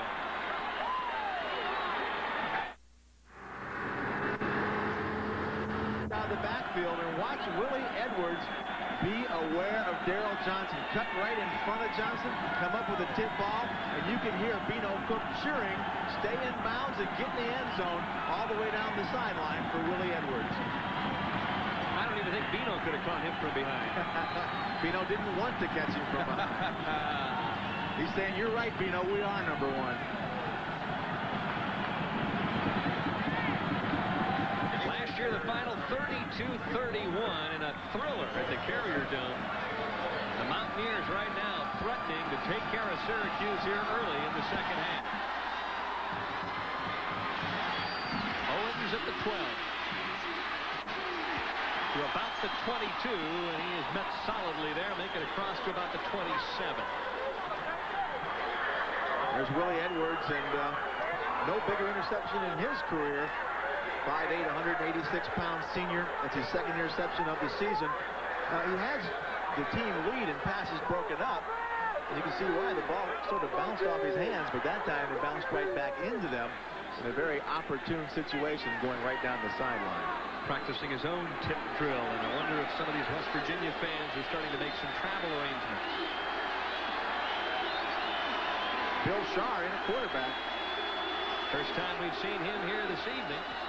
Has not played much since the Ohio State game. And stunted right at the line of scrimmage. Maybe a loss of about half a yard. Big play that time by Chris Parker. So Dick McPherson right now pulling out all the stops because of the 5 turnovers. And talk about Bill Shaw coming in that Ohio State game. That's the only game that Syracuse has lost in 2 years. And it was because Philcox had a bad game. Well, he's having a poor game, and you have to wonder what the thumb had to do with it. Talking to McPherson last night, Dick McPherson, it was worse this week than it ever had been all season long. It was black and blue, and he was going to play it by ear to see how far he went with Philcox. He has to feel that he has to make the change now. Davis in motion. Second down and 10 play. Shaw unprotected, lets it go. And Moore was turning back upfield, never even saw it. Think that was a miscommunication there? Well, it was, and they've had a lot of miscommunications because they've had 5 turnovers, 3 interceptions, 2 fumbles. West Virginia's turned that into 14 points. Because when you make an interception for a touchdown, that's a double turnover. So you might as well make that 6 turnovers because you're getting a touchdown and the football at the same time. So that's as bad as 2 turnovers. Shaw is only a sophomore, but offensive coordinator George DeLeon said, hey, we won't have any problem putting him in there if we need to use him. He's supposedly the best pure passer that's ever gone to Syracuse. Now that they're down 21-3, you can bet that West Virginia will be coming, though. Quarterback draw. Sharp pulled down from behind at about the 31-yard line. Going to bring up a 4th down situation, and the fans appreciative of the defensive stand.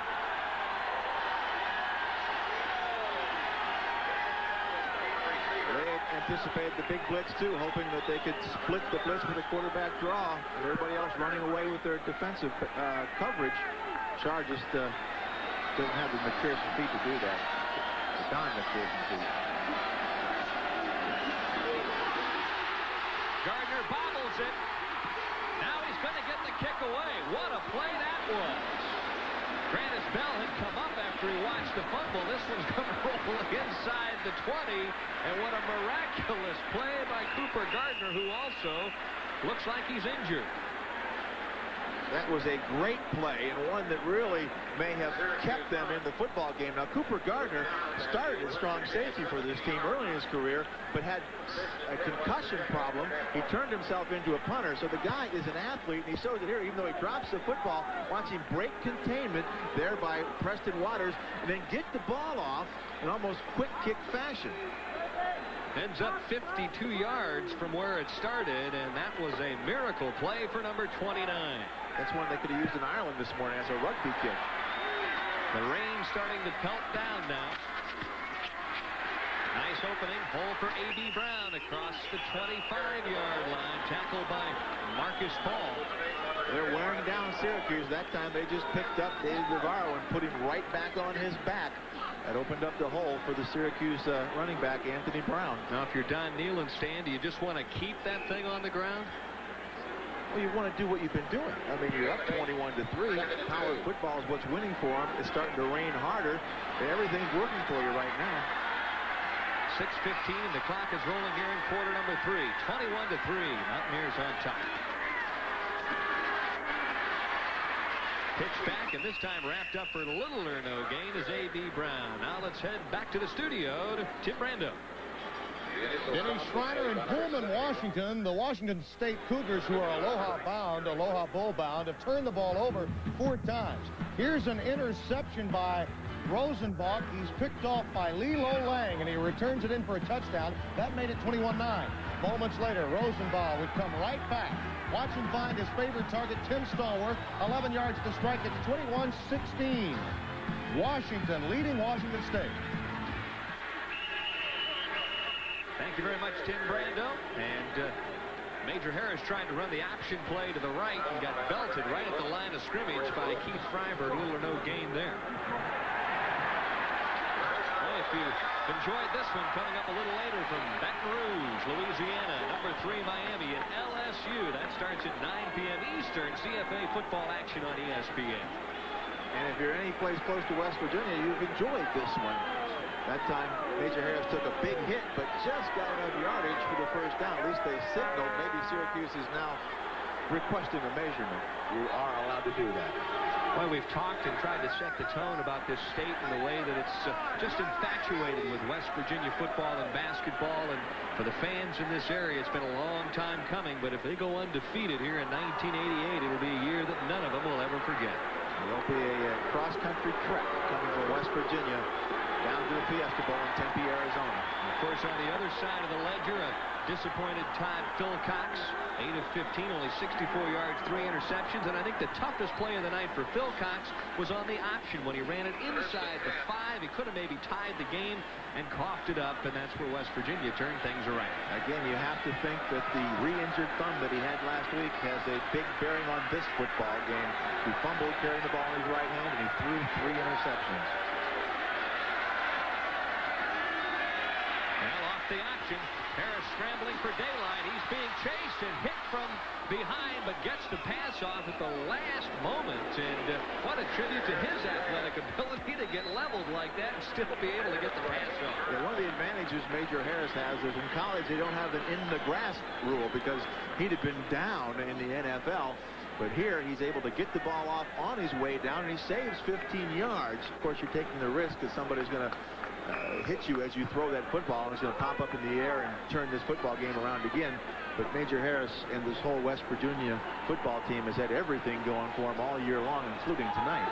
out of Pittsburgh, Pennsylvania. The amazing thing, already in just 2 years, he's already accounted for 35 West Virginia touchdowns.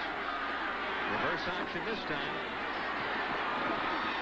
And up near the 35 is the tailback, Keith Freiberg, in on the tackle. A.B. Brown one more time with a run. Let's head down to the sidelines now to John Snyder. You and Stan have speculated on it, Denny, that Todd Philcox, I just double-checked, he's not hurt. He simply had, obviously, a very, very rough night. You take a look at his numbers, and passing-wise, by the end of the year, he will almost do what McPherson did last year, but tonight, things have not gone well, obviously. John Snyder trying to stay dry down there on the sidelines. Again, that's what Philcox had told us yesterday, and McPherson gave us a little different story when we talked during the night about the injury. Harris around the right side, out of bounds at about the 39-yard line. Looks to be enough, and Terry Wooden in on the tackle that time.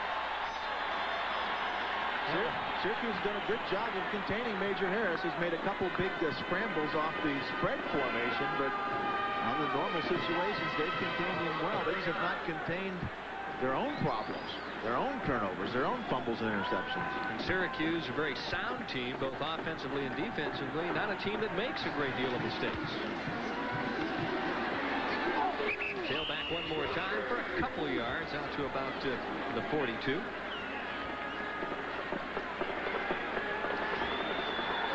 Talked about the great fanfare here in Morgantown, West Virginia. Well, let's take a look at some of the crowds that they've had this year. Boy, look at the Penn State, 68,811, but right behind that one, better than 65,000 on hand here tonight. Yep, only under 1,000, or a little over 1,000 less in the Penn State game. Second down and 8 play. Fake to the tailback. Now he'll hit A.B. Brown, who coughs it up, incomplete. You're talking about a crowd that's probably affected by, one, the weather, and a lot of football games being played today that a lot of these people missed to get down here, because we came down here, what, 3.5 hours before the game, and there was a traffic jam. It took us an extra half hour to get in here. So, this is a very loyal crowd. Now, you look at Syracuse for the year, you bring up the fact there are a +4 and only committed 16 turnovers for the entire year coming into this game. And they have 5 already tonight. It's not the most prolific passing numbers, but he's getting the job done. Bucks in the defense, and now it's a race for the sidelines, and Major Harris basically winning the race and stepping across the 50-yard line.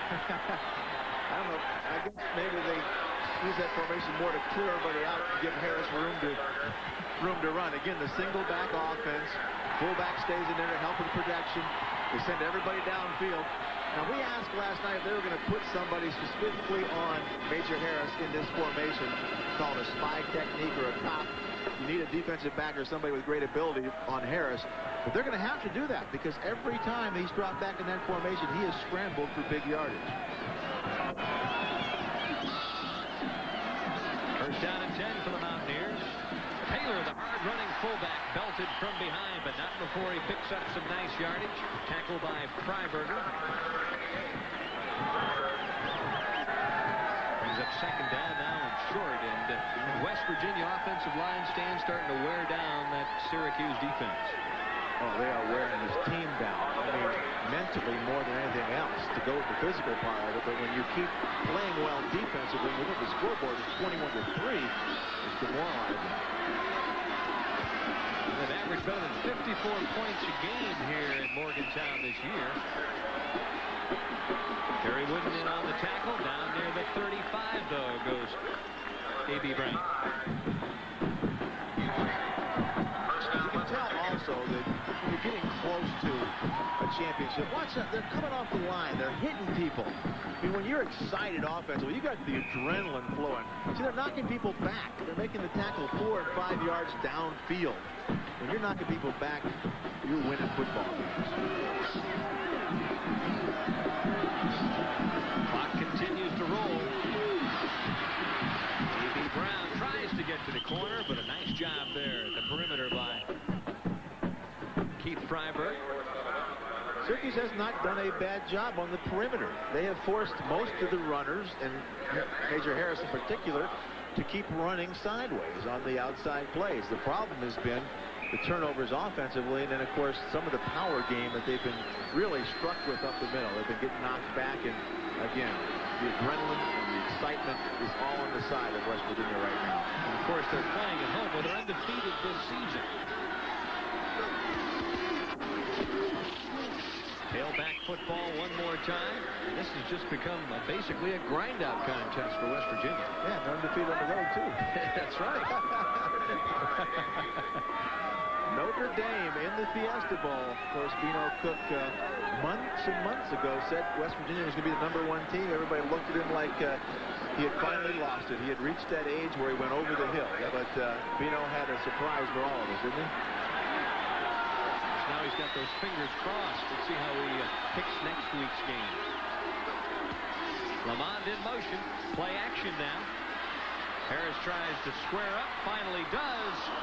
And nearly picking that one off was David Bavaro, who stepped right in front of the intended receiver. Yeah, he needed to borrow his brother's hands to make that catch. Mark Bavaro, of course, the great tight end for the New York Giants, who makes a lot of one-handed catches. His younger brother David just couldn't come up with the one there, but that's a big play because it forces a 4th down situation. At least they stopped West Virginia and made them attempt a long field goal, 48 yards. Charlie Bowman is on. His longest of the season is 49 yards.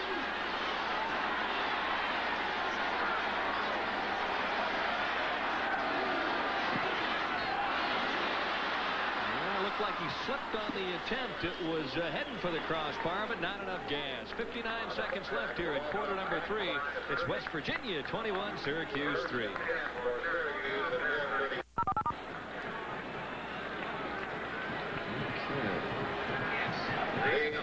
Neat opposite. You always want to have a good excuse. Well, Charlie Bauman has one here. Watch his plant foot, the left foot slide out from under him, and that's why he missed this kick. Of course, Charlie's had a rough couple weeks. He missed 3 last week after having a great season for the first 9 games. Well, in your career at Ohio State, though, you set a couple of kicking records, didn't you, Stan? Yeah, in the same season. Most made and most missed. Point after attempt. So, well, it happens. The Orangemen need something to happen here in a big hurry. Oh, boy. Drummond really nailed by Alboyd Mays as he crosses the 30-yard line. Mountaineers just flying to the football now. And they are winning this game on defense. And we come in here with one of those high-powered offenses in the country, ranked 2nd in points at 44 points a game. Ranked 6th in total yardage per game. Yet their defense is winning this football game. And that's not surprising because defense usually wins big football games. On the season, that defense giving up less than 17 points a game. Davis in motion. Char back to throw. Has time. Hits Johnston out of the backfield. And he is hit hard there by Preston Waters.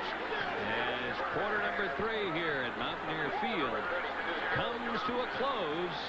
And better than 65,000 now have just 15 more minutes to wait for an undefeated season. It's West Virginia 21 and Syracuse 3.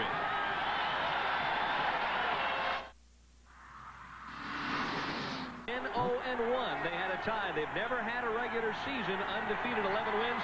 15 minutes left here at Mountaineer Field, separating this year's 88 edition from the rest of the 96 others.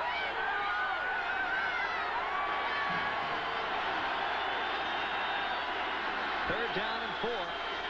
Davis in slow motion. In the flat, it's Johnston. He's the man they always go to in the clutch, and he's got enough for the first down. But it looks like we may have a penalty flag in the holding area against Syracuse as they continue. There it is to self-destruct. If it's not turnovers, it's penalties on key third down plays. McPherson lamenting. This is a hard-fought football game. There's a lot of hitting going on, a lot of good football playing going on. It's just the turnovers have been the difference in the football game, and now it's starting to be a change of determination because it's really going everything for West Virginia. And Syracuse is starting to really lose its edge.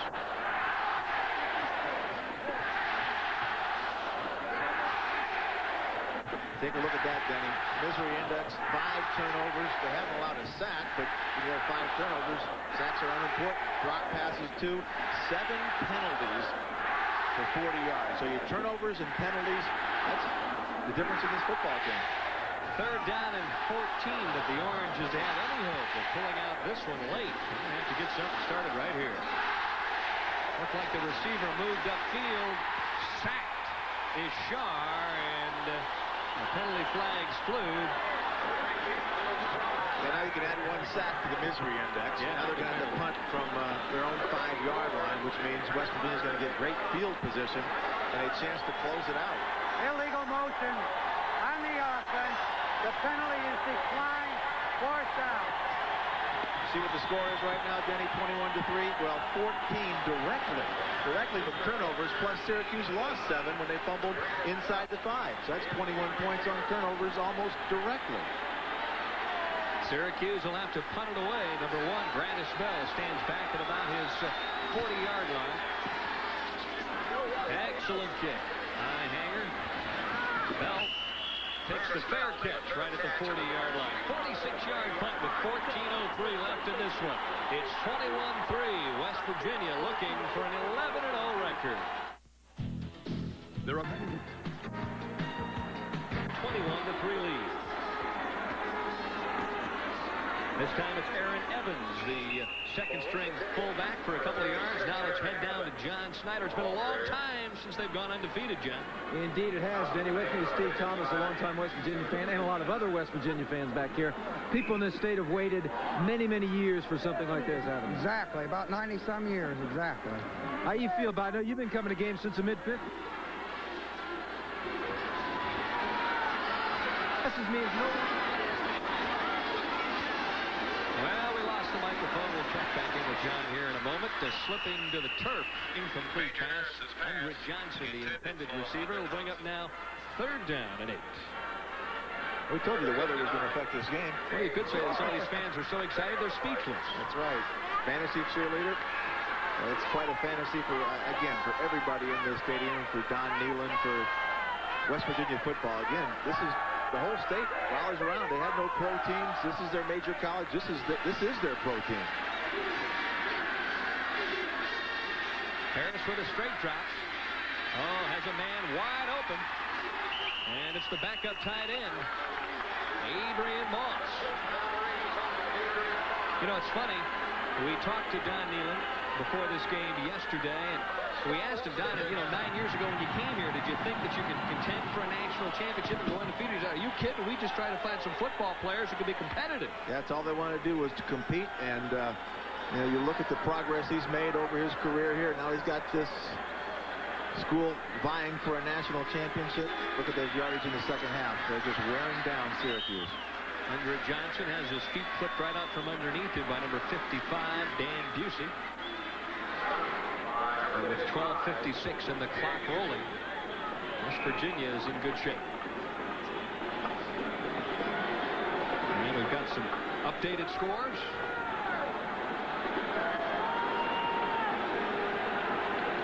Something for a tie out there, huh? Oregon State 21-10. Big game of the day, though, USC with a victory over UCLA. Tailback. This time it's Andrew Johnson across the 40, down near about the 36-yard line. Busey again in on the tackle, and he's been a busy backer here this evening. I tell you, this is bring back too many memories of games where you're behind, you just keep getting knocked backward and getting knocked backward, and you hit the man, he drags you for 3 or 4 yards.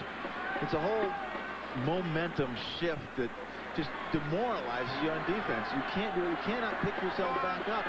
If you don't make a big play now defensively, the game's going to be over. Hand off one more time, and it's just straight ahead, tailback-oriented football. Busey again. I hate to sound redundant, but he's in on the tackle. One more time, along with Bavaro as well. And you're saying to yourself in the huddle, what can I do to turn this game around? What can we do defensively to change it?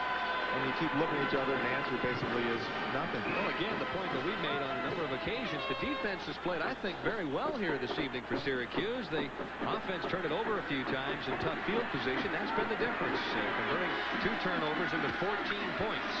Fullback Aaron Evans crashes over the left side for about 3 or 4 yards. You don't want West Virginia to get ahead because they just keep pounding you and pounding you and pounding you. And all of a sudden, you know, if you don't have anything to get excited for, it's tough to keep taking that pounding and come back for the next play.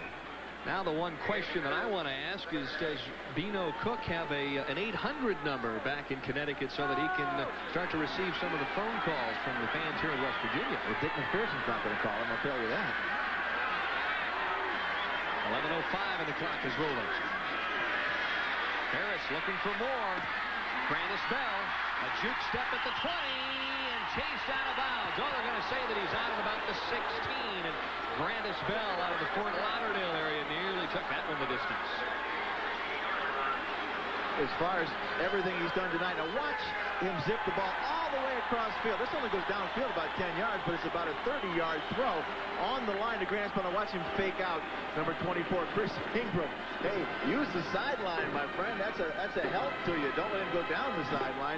Grandis Bell, 150 pounds, but that's how you survive when you're 150 pounds. You don't let anybody hit you. Okay, you're going to tell me that you'd have been able to stop him out there on the perimeter, huh? I'd have tried to push him out of bounds. You'd have been grabbing like most people for air. I'd have said, help, come from the inside. Where's my pursuit?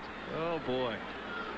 But you let him go down the sideline. You don't have any help there. You got to stay close enough so when he goes, you can push him out of bounds. But, again, it's easy to say that from up here. And well, I don't want you to pull out any old films and show where I didn't follow my own advice. I don't think a fan has left Mountaineer Field here yet. They're going to savor each and every moment of game number 11. Harris on the option. Pitches it off to Andre Johnson. Fights inside the 15, out of bounds at about the 12-yard line. Terry Wooden providing the opposition. Terry Wooden played that picture perfect. He stood up the tight end, controlled the tight end, and when the pitch came around from Andre Johnson, he just threw the tight end right into the running back and knocked him out of bounds. Terry Wooden, again, one of the finest outside linebackers in the country. He's going to be an NFL star. Well, we've talked so much about West Virginia this season. 8-2 if they go down to defeat this evening is Syracuse, with Pittsburgh still left on the schedule. An outstanding year for the Orangemen as well. Harris back under pressure now, gets the throw off and doesn't hit anything but about the 5-yard line. He threw that one away. There really wasn't anybody in the general area, but he does not get the flag. They could have called that intentional grounding without probably getting much of an argument. But they didn't. And again, when things are going right, everything goes right, including the officials' calls. Not the greatest evening in the world for a college football game, but I'll guarantee you no one feeling the effects of this one if you're rooting for West Virginia. Charlie Baum has missed 4 in a row now. We'll see if this short one can bring back his confidence. A 28-yard attempt. And he likes that one. Gun goes off, and now it's 24-3. West Virginia on top and heading for a perfect 11-0 season. We'll be back right after this. Critical acclaim for our performance. The Ford Probe is one of the finest front-wheel drive performance cars in the world. Very second date with Notre Dame leading 24-3 at this stage.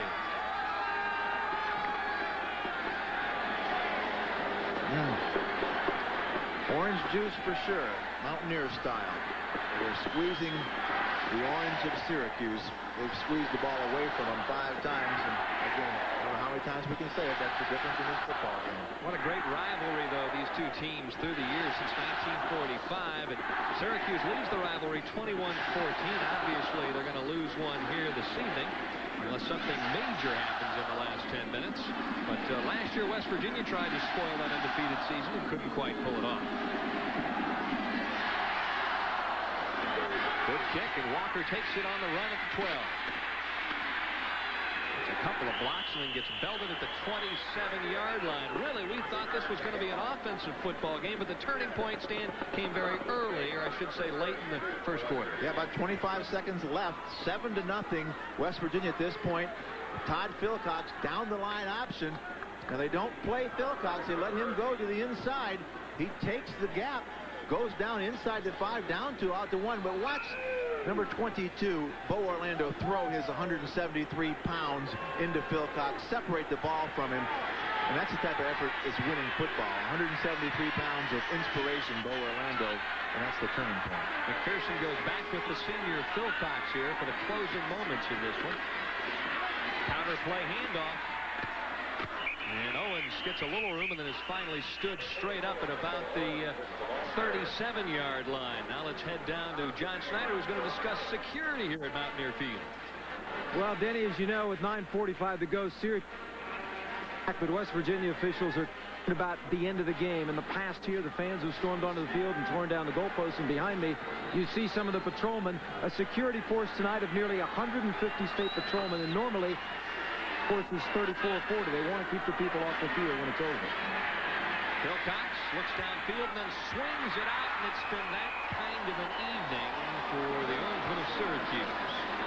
Heck, I think when you win your first Lambert Trophy in 97 years, your first undefeated season, yeah, there was one tie in that undefeated season, that you deserve to let them run on the field and have a good time. I've been a part of fans running on the field both when we've won and when we've lost, and I always felt it was part of football. That was part of being a football fan, is getting able to enjoy your victories, whether it disrupted some other team or not. That's just part of it. When you get beat, you take it like a man.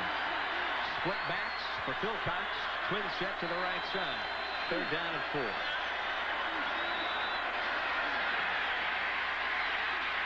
And it's time to take a look. Lofts it out and gets belted at the last moment. And Owens one more time can't come up with a play. And now Dick McPherson faces 4th down with 4 yards to go and 9:19, or make that 9:14 rather, left in this one. Holding his left arm this time. He had Michael Opens late, but watch the hit here. No wonder he threw it high as he gets squashed right in the middle by Jim Gray, number 98. The punter is on. Cooper Gardner. Brandis Bell back deep.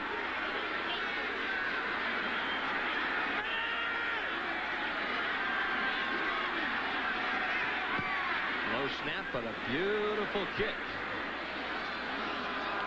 Oh my, all the way into the end zone, over the top of number 1. 66-yard punt, but it's probably too little too late for Syracuse. 24-3, West Virginia on top.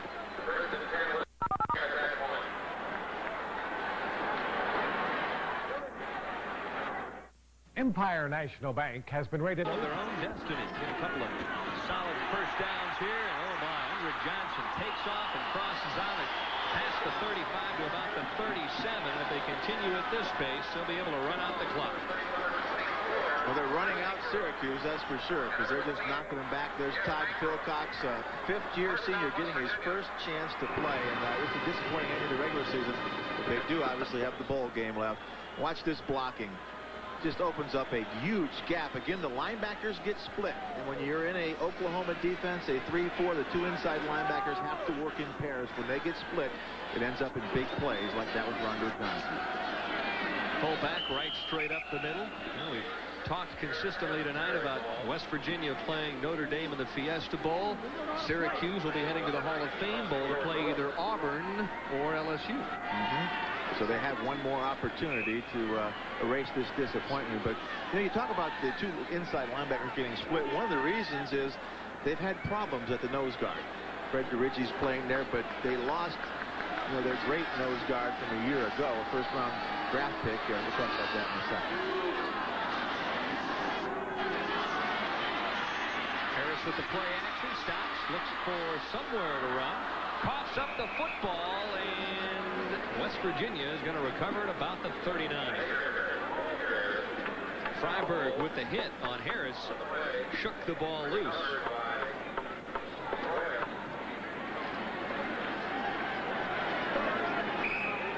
Well, he scrambles around, and the one thing you don't want to do is make a mistake and allow somebody back in the football game who's holding it like the proverbial loaf of bread. I know it's a cliche, but that's what it looks like. The ball pops out. Luckily, again, everything going right for West Virginia.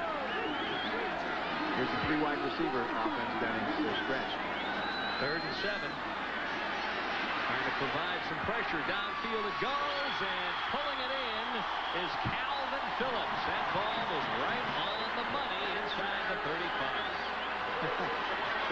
I was getting ready for Notre Dame, I would use this formation time and time again. Watch the throw to his left, the tough throw on the sideline. He hits him right on stride as he's going out.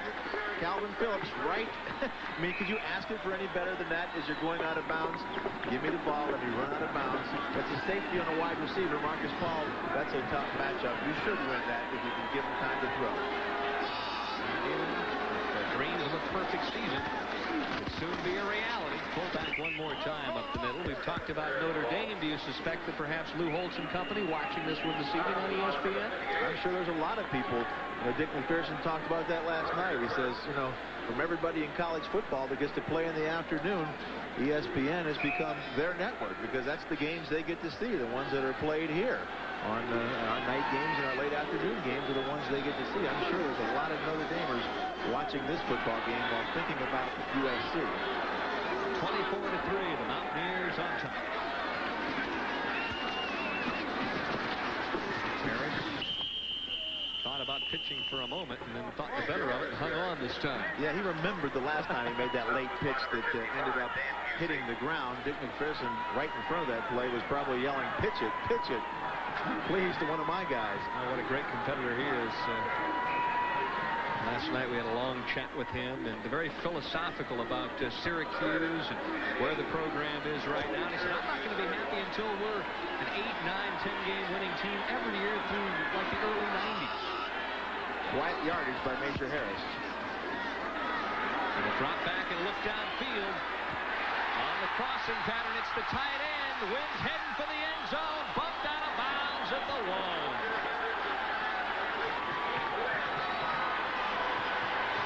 Talk about protection. If you're going to run delay patterns, you need protection.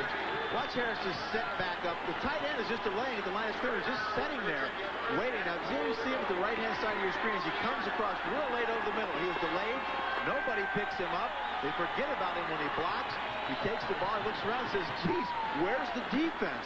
Then he sees that red pylon. He's just trying to get to that pylon, but Terry Wooten, who has not quit, goes all the way across the field to knock Wynn out of bounds at the 1. Mountaineers trying to put the finishing touches on this drive. And up over the top, it's Andre Johnson. And this one is pretty much all said and done.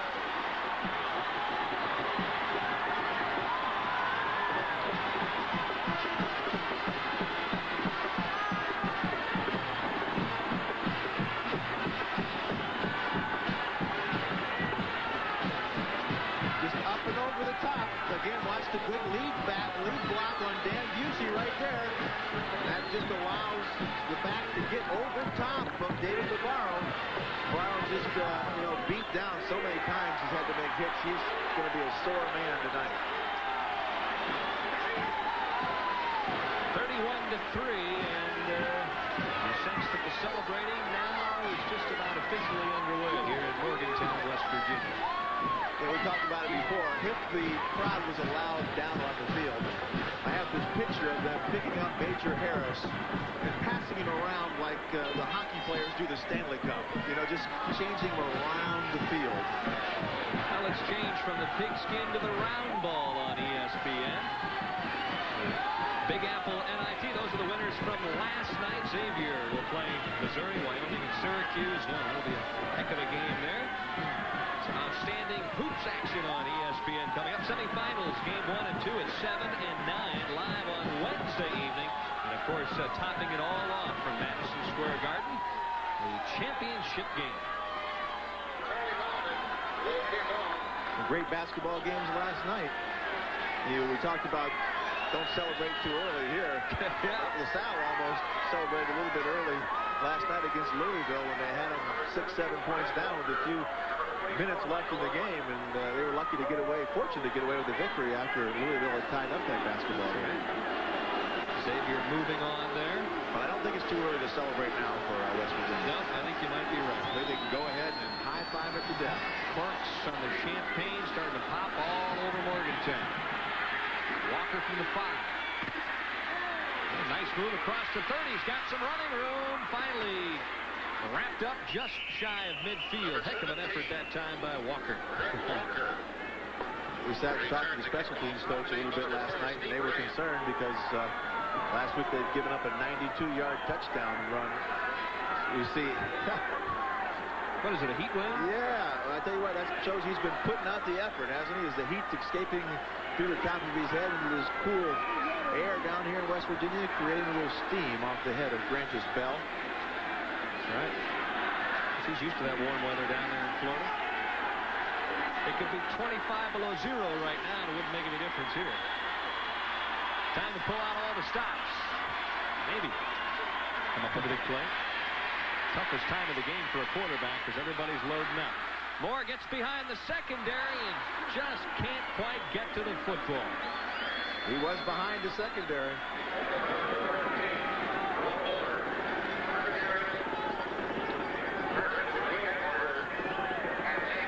Football in this vein, Danny, is a lot like baseball. You look at the dugouts, you look at the bench, you don't need a scoreboard. They'll tell you who's winning and losing in the football or baseball game. Well, in your illustrious career at Ohio State, you went undefeated one year, but you had some other tough ones. Twice we lost the national championship in the last game. We went undefeated once to Jim Plunkett at Stanford, and once to Bo Schembechler in Michigan in his first year up there.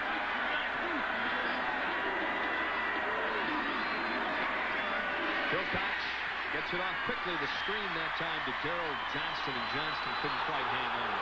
And a flag thrown for roughing the passer, obviously.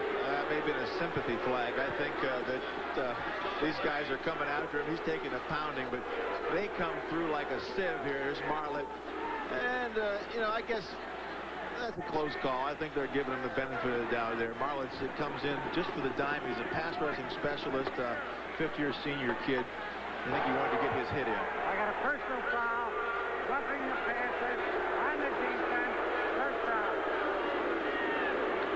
Well, there's no love lost between the Mountaineer fans and the Orangemen fans. We're going to take a pool up here and figure when the last fan is going to leave the stadium tonight. I think it's going to be in the wee hours before a lot of these people leave. Yeah, they're going to be burning some midnight oil. Savor this victory, this season. We got time off now till January the 2nd in the Fiesta Bowl. All they got to do is root for Notre Dame next week. Twin set receivers out to the right side. First down and 10.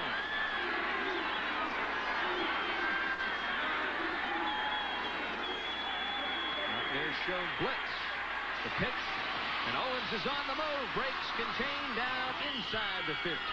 Scrambles down to the 14-yard line.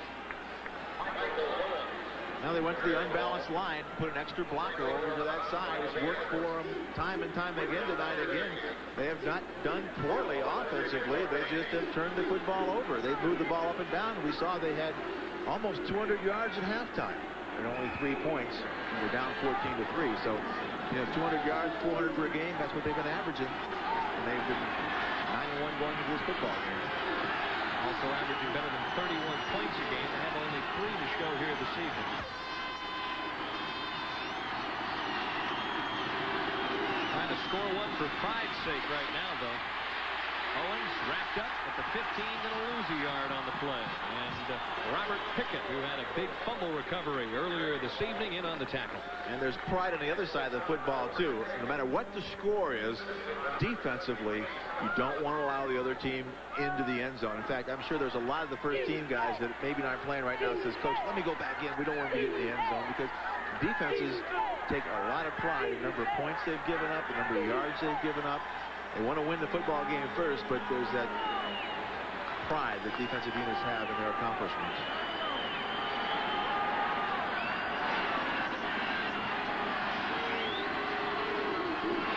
Davis in motion. Wilcox for the option pitch. Up to force the play is number 47, Willie Edwards, who also had an interception return for a touchdown this evening, and he's had a big night as well.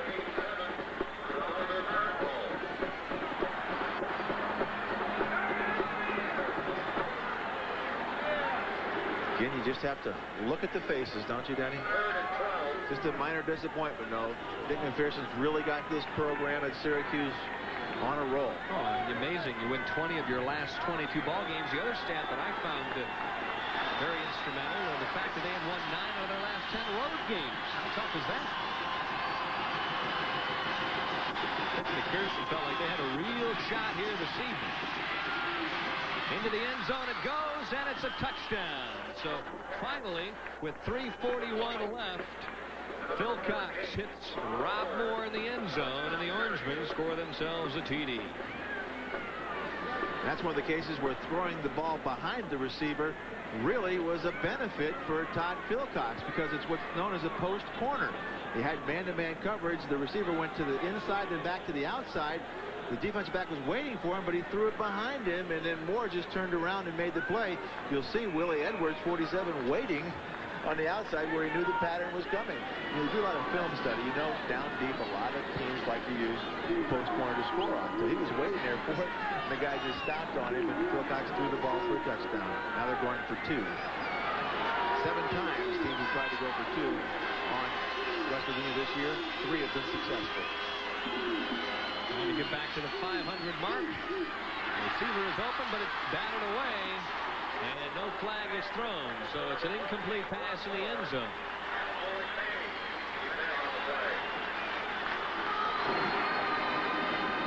Well, we're going to head down now to John Snyder and check in on the radio network here in West Virginia. Well, you know, Denny, earlier in the game we played for the fans the radio broadcast of last year when Syracuse won the game so dramatically in the closing seconds. As you know, Willie Edwards intercepted a pass and scored for West Virginia in the first half of this game. Here's how Jack Fleming called it on the Mountaineer Network. Slot tight left, wide man to the right. Philcox back deep, they're after him. He dumps it right up the middle, picked off, intercepted by Terod Ellis. He back over the 30. He's fighting for the 25 and a stop at the 27. They came up the middle. Ellis with the interception. Mike Bernard makes the stop, and the clock shows 1:21 to go. Great blocking on the part of Pat Marlette on that one. And, of course, that wasn't the touchdown play, but Jack was getting a little excited about that pick over the middle, wasn't he? Well, you can't blame him. There's been so many turnovers. It's hard to find the right one to go with the radio broadcast. But, yeah, he was excited, and everybody here in West Virginia is excited, except Rob Moore, who just scored a touchdown. You can't even smile when you score a touchdown at this point in the game. You're just saying, well, I'm glad we got it, but it's nothing to cheer about. Moore, only a sophomore, is the 11th TD on the season, and Dick McPherson speaks in glowing terms of number 14, and a lot of people have compared him already favorably with Art Monk. Onside kick, hands team in for West Virginia. And give it a try. It's drilled to Keith Wynn, who had a big reception just a while ago to set up the final score thus far for West Virginia. Up next on ESPN, number 3 Miami versus the LSU Tigers, ranked 11th in the country. Bob Carpenter and Kevin Kiley down in Baton Rouge, Louisiana, to finish up what's been an unbelievable showdown Saturday on ESPN. Well, do you think Nealon started to relax a little bit at this point, Stan?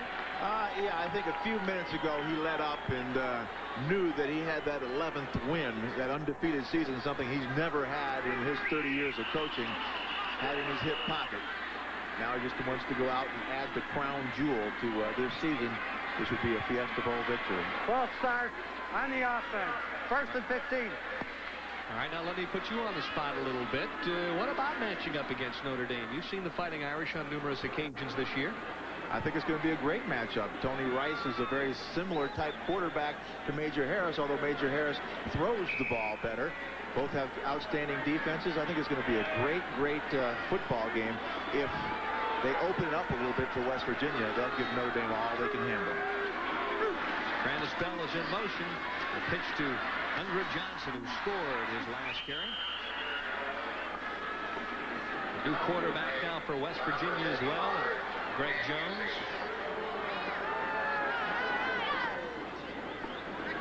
All right, we've talked about West Virginia. What about Syracuse against LSU or against Auburn? Two very talented teams there. Well, I think Syracuse is a lot better than they showed tonight. Obviously, they self-destructed. They're not going to make that many turnovers. 16 on the season, 5 tonight. They're not that kind of football team. I expect them to come back strong in their bowl appearance. Johnson again, just trying to grind out a few yards and keep that clock rolling. We're under 3 minutes to play here at Mountaineer Field. Syracuse had one other poor outing against Ohio State, Ohio State's first game under John Cooper. Ohio State was emotionally high. Syracuse made some mistakes in that game, but they came back and won 7 games in a row, 8 games in a row. They come into tonight on a high. Now they got to pick up what's left from this football game. Their bruised egos, their bruised bodies, get themselves ready to play one final game. Well, this one's been a real war down there in the trenches. How many times this evening have we seen helmets go flying in this one? Well, you can look out in the field now and you can see the guys that are still playing hard. They're star players. Rob Burnett just made a big play there for a loss of 2. We saw Terry Wooten run all the way across the field to knock Keith Wynn out at the 1-yard line. Play the option strong. Their star players are still playing hard. That tells you a lot about the way they've been trained in the program they have at Syracuse. And we'll be back for the final 2:04 here from Morgantown, West Virginia, after we take this. Inside the 10 is Chris Ingram. Pressure is on. Low driving punt, that one into the end zone, so Syracuse will start for the final time this evening from their 20-yard line. Coming up immediately following this one, Miami and LSU in Baton Rouge. Who do you like in that one, Denny? Oh, don't put me on the spot. I tell you what, it's awful hard to beat those folks from LSU down there in their own backyard. I tell you what, Bino Cook's been right on West Virginia all year long. Do you argue with him picking LSU down there? They said they'll for surely beat Miami. I don't believe him for a minute. I mean, even a blind squirrel finds an acorn. So you like the Canes, is that what you're telling me? I tell you what, they're tough. Oh, you bet they are. Tough going down there in Baton Rouge.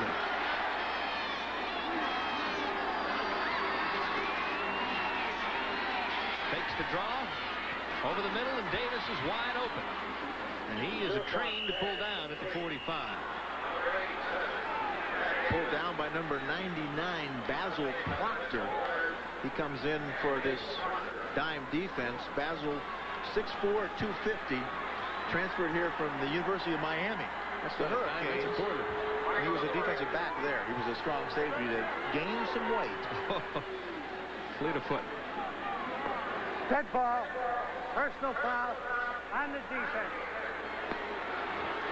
A little exuberance from some of the younger players getting a chance to play in this season finale, regular season finale, the cap of the undefeated season for West Virginia.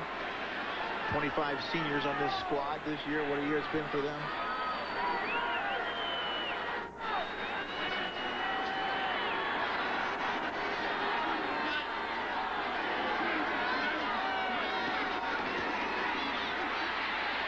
Under pressure, steps up, lets it go, crossing pattern, and it's caught there by Devall Glover. Again, the defense is going to start getting a little tougher here. They don't want them to allow them in the end zone again. They don't want to make it even look respectable.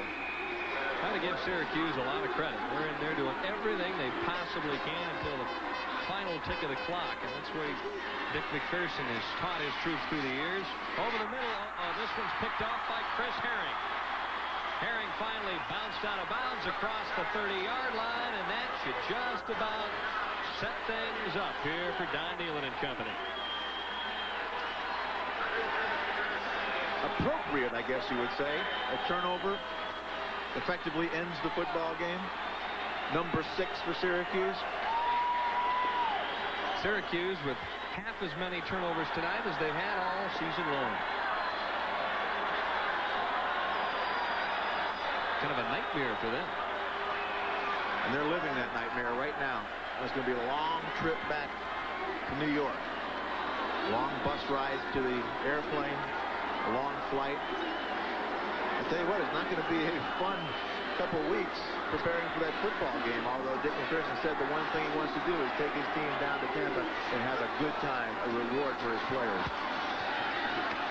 Great thing about college football, though, is you can always come back next week, right? Well, luckily they're going to a bowl game and are able to do that. Yeah, you don't always get that opportunity into the season. There's a lot of seniors playing their last game.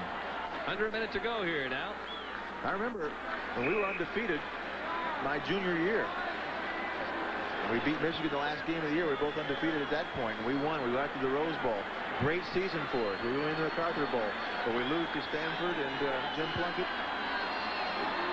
ruined the whole season. And you got to wait all year to come back. You don't remember it as an undefeated season. Johnson continues to grind out the yardage, and probably his effort personifies West Virginia football. Not a starter, but a guy who has really contributed throughout his career. Yeah, he's probably gotten enough yardage to go up to number 3 all time here at West Virginia.